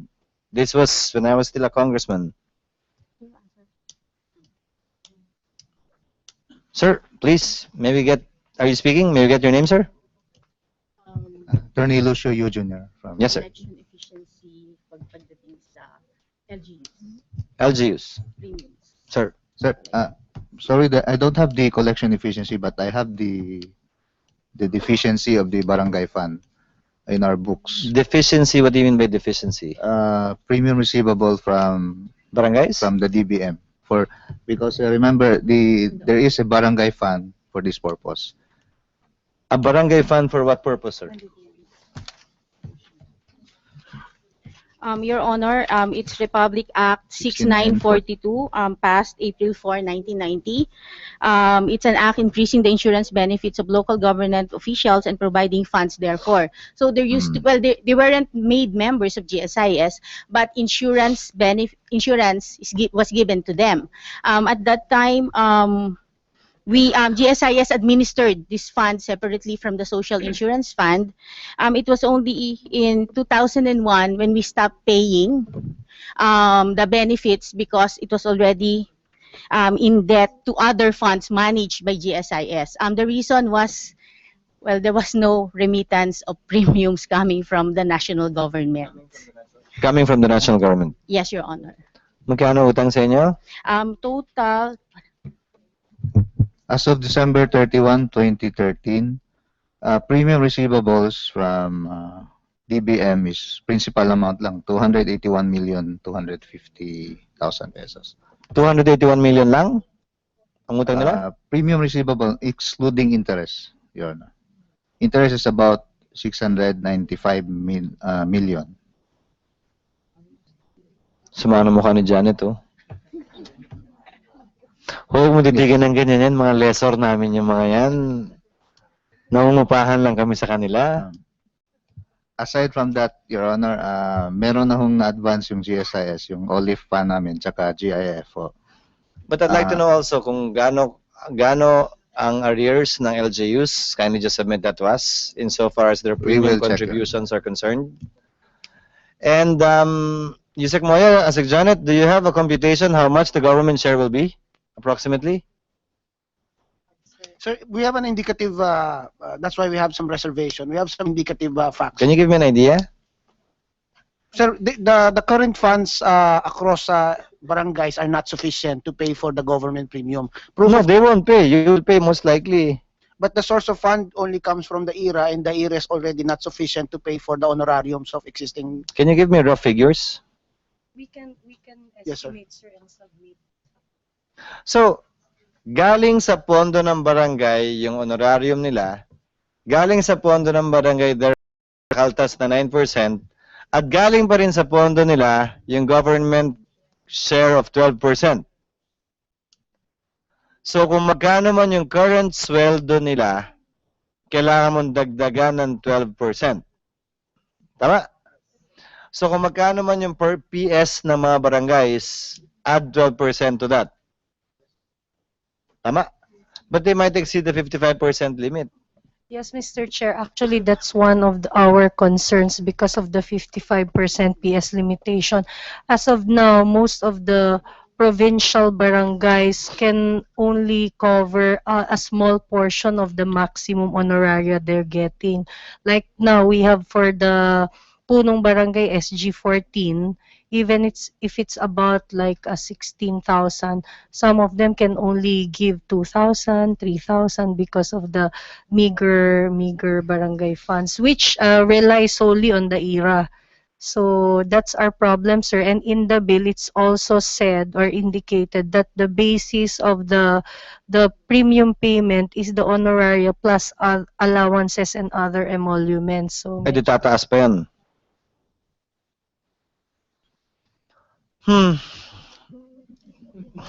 Pengin naman figures, oh. I cannot decide unless I see the figures. I'm also on the part, Attorney Ordan, on the part of the LG, can you give us any figures you might have that can add to our knowledge of as to how to go about this? Kung paano namin mabibigay yung GSIS privilege. Kasi kung, as discussed, kung yung 12% share ikakarga pa rin sa barangay at malamang sa IRA ikakarga yon. So whatever PS they have, plus 12% yun, we might breach the 55% cap for PS. How many barangays would fall under that category? I presume sinasagad ng barangay yung PS nila. 99 if not 100% of them sinasagad yung 55% ceiling. We undertake to submit it to Please, the sir. Honorable Committee, Your Thank you, Honor. sir. Ma'am, dun muna tayo until you submit us the figures. Senator Dillon is following this up and is one of the priorities of the Senate actually, but we cannot pass it until we know how much it will cost government. Attorney Bensalida and Attorney Yu, please work with us and ASEC Janet or Yusek Moya. We need to know how much it will take. Kung national government man o kung yung barangay man ang sasagot nun. Hindi talaga, walang magkukunan eh.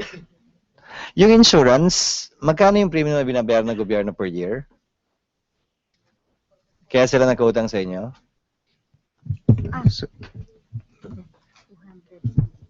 Sir, and it's supposed to be for the office of Punong Barangay 247 pesos po. No, total per year. For all, are these all barangay officials or just the elected officials?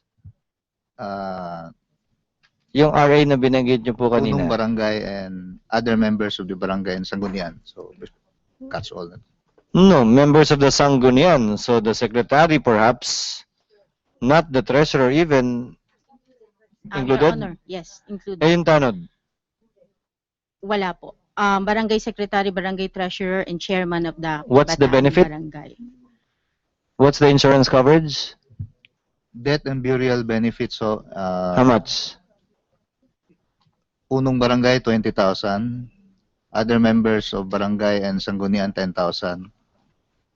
And if assassinate, Total na yan, death and burial na yan. yes, death and burial, and also total and permanent incapacity or disability. For the Punong Barangay 12,000, other members of the barangay 5,000, burial benefit 2,000. Discontinued na yan. Yes, Your Honor. As of 2001, GSIS stopped paying the benefits due to, well, it was already in debt in other funds of GSIS. Let's schedule this for another hearing, inviting the Liga ng mga barangay, and hopefully by that time, let's schedule this in a month probably. Hopefully we have the figures by that time, together with the inputs from DILG, DBM, and GSS. Ma'am, please. Chair hereby directs that 467, Senate Bill 467 be scheduled, deferred and scheduled to another hearing date. So ordered. Senate Bill number 1509 and 1657 is hereby ordered deferred to a technical working group taking into consideration the position papers thus far submitted by the sectors affected. Senate Bill number 2049 on the special fund proposed to be established, utilizing for the purpose funds made available is hereby referred to the Committee on Finance proper when it deliberates on the budget, since this is earmarking, and as stated by the chair in earlier hearings, all earmarking shall be referred to the Mother Committee when the General Appropriations Act for the following year is taken up. So ordered. Resolution number 39 on the privatization policy of the government. Ms. Rhonda L.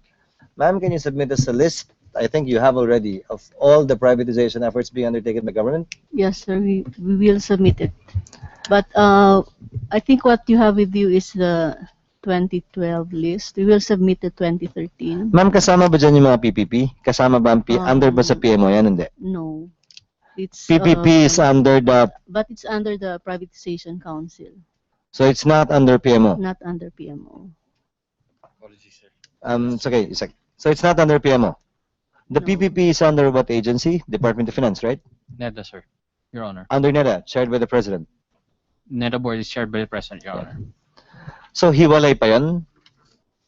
But technically, it's an asset being privatized. Kung PPP yun o hindi. Talagang iba yung tingin at consideration doon? No, we don't handle PPP po, the PMO, So it's basically just assets of government, assets of government. including those transferred by the PCGG to government? A few of them, if they designate us, but not all. Do they have a choice?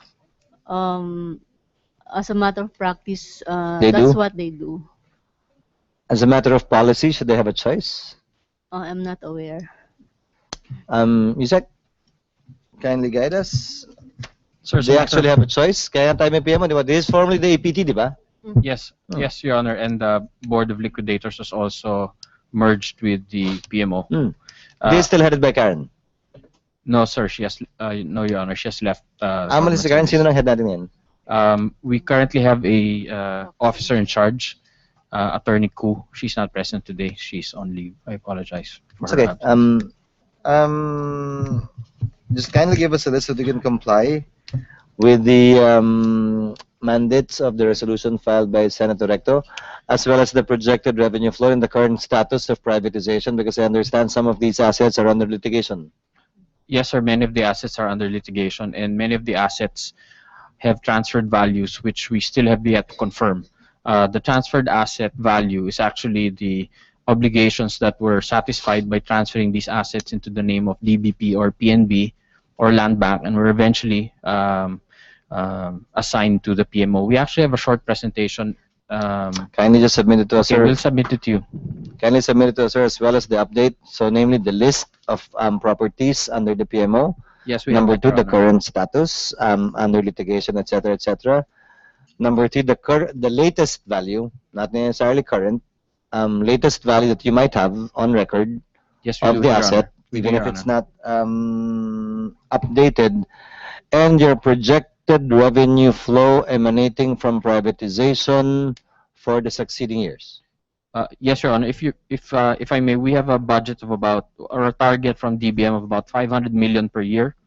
Our projections for 2014 are about 590 million is our internal target.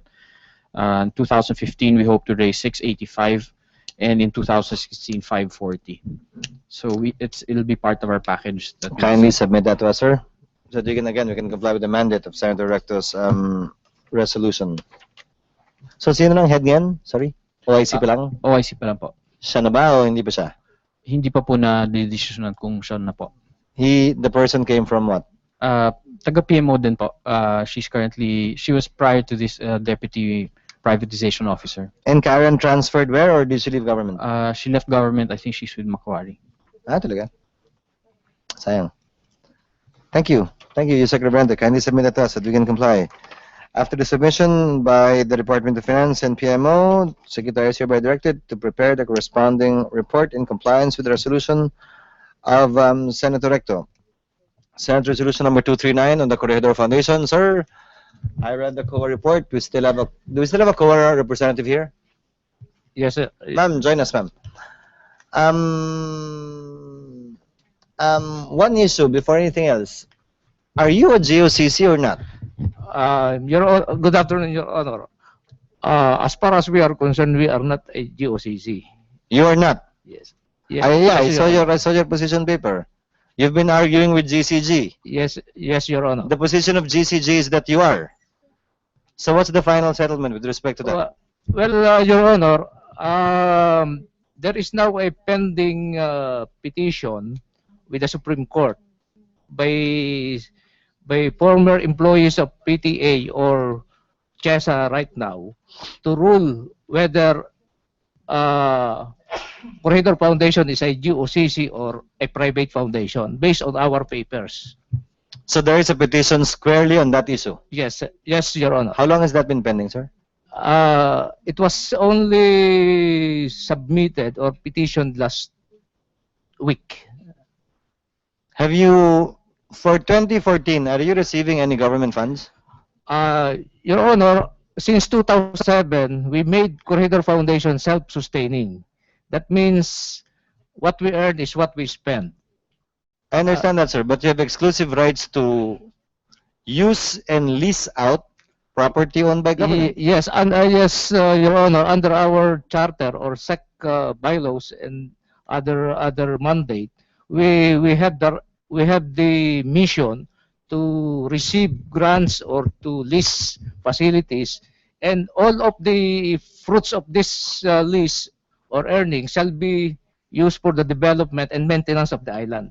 I understand that, sir, but simplihan ko, Eh di pag nagtayo ako ng foundation, private foundation, papasok ako ng kontrata with government to lease out government lands in the entire province of Bataan. Private foundation po ako. And how would you respond to the position of GCG na yung naging corporate niyan are all government officials in their capacity as such? As I said, Your Honor, this Corridor Foundation was organized as a public-private partnership from the very beginning. We have several public officials, ex officio, and we have the private sector, Ms. Betday Romulo, Ms. Nini Abansenya, U.S. Ambassador, Colonel Burgos, together with the Secretary of Tourism before and Secretary of Defense, organizing this private foundation. And it was given that mandate that PTA before has to relinquish the administration of the island in favor of Corridor Sir, Foundation. if this is a PPP, that's why I asked you, Secretary Verenda, to remain. If this is a PPP, what year was this entered into? It was organized in 1987. 1987. That even antedated the BOT law. That's what we feel in what reviewing our charter, the SEC registration and the intention. Remember, Your Honor, before Secretary Gonzales organized, Secretary Gonzales of Department of Tourism organized this foundation, he sought the Malacanang legal opinion. And it was stated by Deputy Macaraig then that Department of Tourism can organize a private foundation for the effect of administration of Corridor Island. I know the position of COA, you're against it, right? Your Honor, actually there have been 3 Ma'am, the mic. COA decisions stating that Corridor Foundation is a GOCC. And recently the GCG also has the same decision as the COA. After 07, you said wala na kayo natatanggap na government funding? Yes, Your Honor. So previous that, ba natatanggap kayo? From 1992 to from 1987 to 1992, the projects were funded by the Department of Tourism. And they were the one who awarded and everything. But you benefited from it. Let's say may pinatayo silang structure. Yes, you Your hold Honor. office there. May pinatayo silang building. You lease it out. And the revenue from that belongs to the foundation. Diba? Pinagawa ng gobyerno. It belongs to the foundation on record, but it was used to the development or to the maintenance of the island. A percentage, of course, goes to you. None, sir, because... wala kayong sweldo? May sweldo naman, sir. Yeah. A percentage goes to you by way of PS. Yes, Your Honor. I'm not saying it's wrong. I'm not saying, all I'm saying is, hindi lahat napupunta sa korehidor. I mean, lahat. A portion of it goes there to maintain it, upkeep. May portion din, di ba? Yes, Your Honor. I presume the board of directors have an honorarium. Wala po. Per diem? Wala po. They don't receive anything? They don't receive anything. Sino lang ang nakakatanggap ng sweldo? Ako lang po as executive director, kasi when I was hired as a deputy executive director in 1992, I was hired as the deputy of Colonel Burgos to oversee the operations of Corridor Island, the maintenance of Corridor Island. So when he died 2002, I assumed the position. By being appointed or by accessor? I was hired and then I was hired 1992 and 2002 I was appointed by the board to succeed him. Actually, sir, my problem is I have my own position on this matter, but unfortunately, as you stated, there's a pending Supreme Court decision. Can you kindly submit to us a copy? Are you impleaded in the case, no? Is the Corredor Foundation included in the case you mentioned? Yes, in Your Supreme Honor. Court? Yes, Your Honor. So I presume you have copies of the pleadings? Yes, sir. Yes, Your Honor. Can you give us a copy just to make sure that indeed that is at the core of what is at issue before the Supreme Court? Yeah, And yes, it's Your not Honor. an ancillary or allied item unrelated to the main decision of the case? Uh, May TRO ba yung Supreme Court? wala, Your Honor. So how do you do it? Dinisallow na kayo ng co presumably? May disallowance ba? Wala. Wala. Walang disallowance? Findings lang? The one was Ma'am, mic. The mic. the audit observation included in the 2012 audit report is all about the submission of documents. Kasi Kasi walang sinasubmit. until now, the documents are still lacking. I understand. So, although there's a petition before the court, there is no restraining order preventing you from complying with any of the orders issued either by GCG or by COA? Wala, none, Your Honor. None. And still you're not complying? No. Ayaw lang ng board? No, I presume the board decided. You're just executing the decision of the board. there is we have our meeting last time, and still the resolution for transition from private foundation to GOCC is still under ratification by the entire board of trustees. And now the resolution is within the possession of Ms. Betday Romulo and Ms. Nini Abansay. So, hindi pa lang po na-release? Hindi pa. But you intend to comply? Oh, yes, by all means, Your Honor. Let us know, sir, and kindly furnish us a copy of the decision as well so that we can inform the author of the resolution, Senator Miriam, as regards the status of this right now. The Secretary is also directed to kindly get the position and comments of the GCG on the matter and what it is doing, if any, in connection with the case and how to enforce its decisions, including the Corredor Foundation as part of the companies covered by the GCG under existing law. I think that's one of the latest laws passed by the Senate and the House. Kindly submit that to us, sir. Yeah, yes, Your Honor. Thank you. Resolution number 366 is referred to a TWG. May we request the DBM to kindly give us an updated, we already have Malampaya, but kindly give us an updated status and amount of the coconut levy funds transmitted or transferred to government.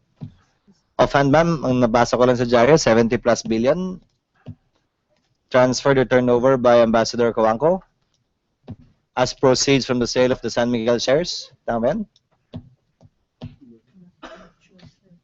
So we will confirm and send a report to the... But roughly, the fund is still intact or pasok ba sa one fund policy yun?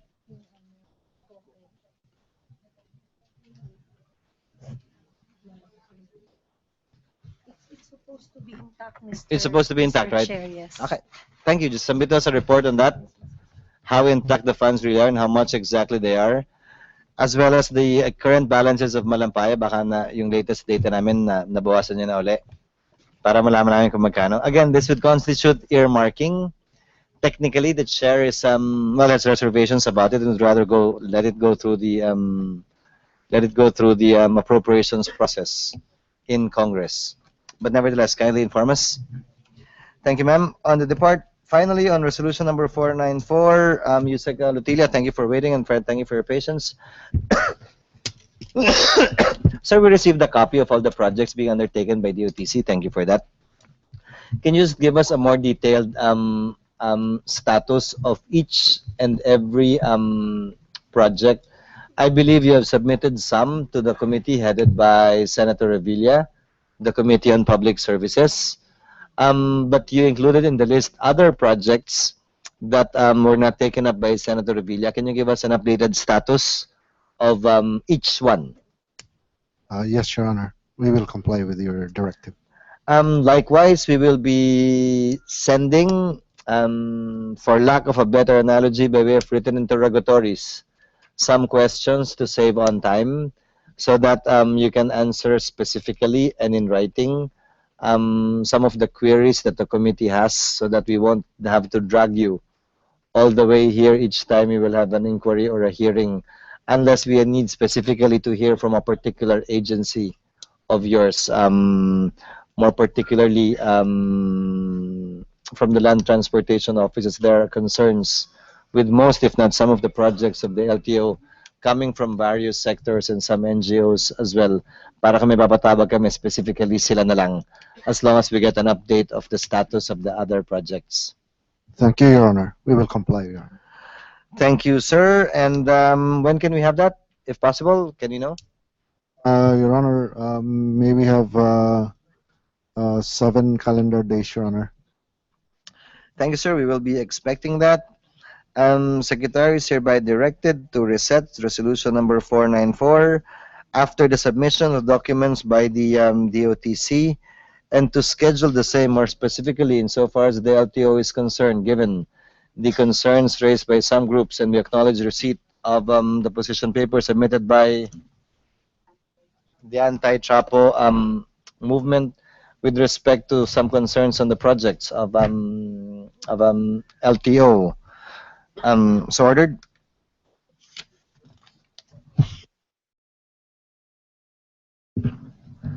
Wala.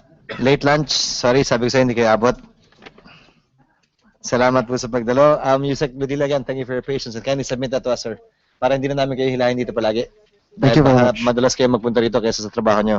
Thank you, Your Honor. Salamat po. Thank you. Thank you to our invited guests. Thank you for your patience. Hearing is hereby suspended.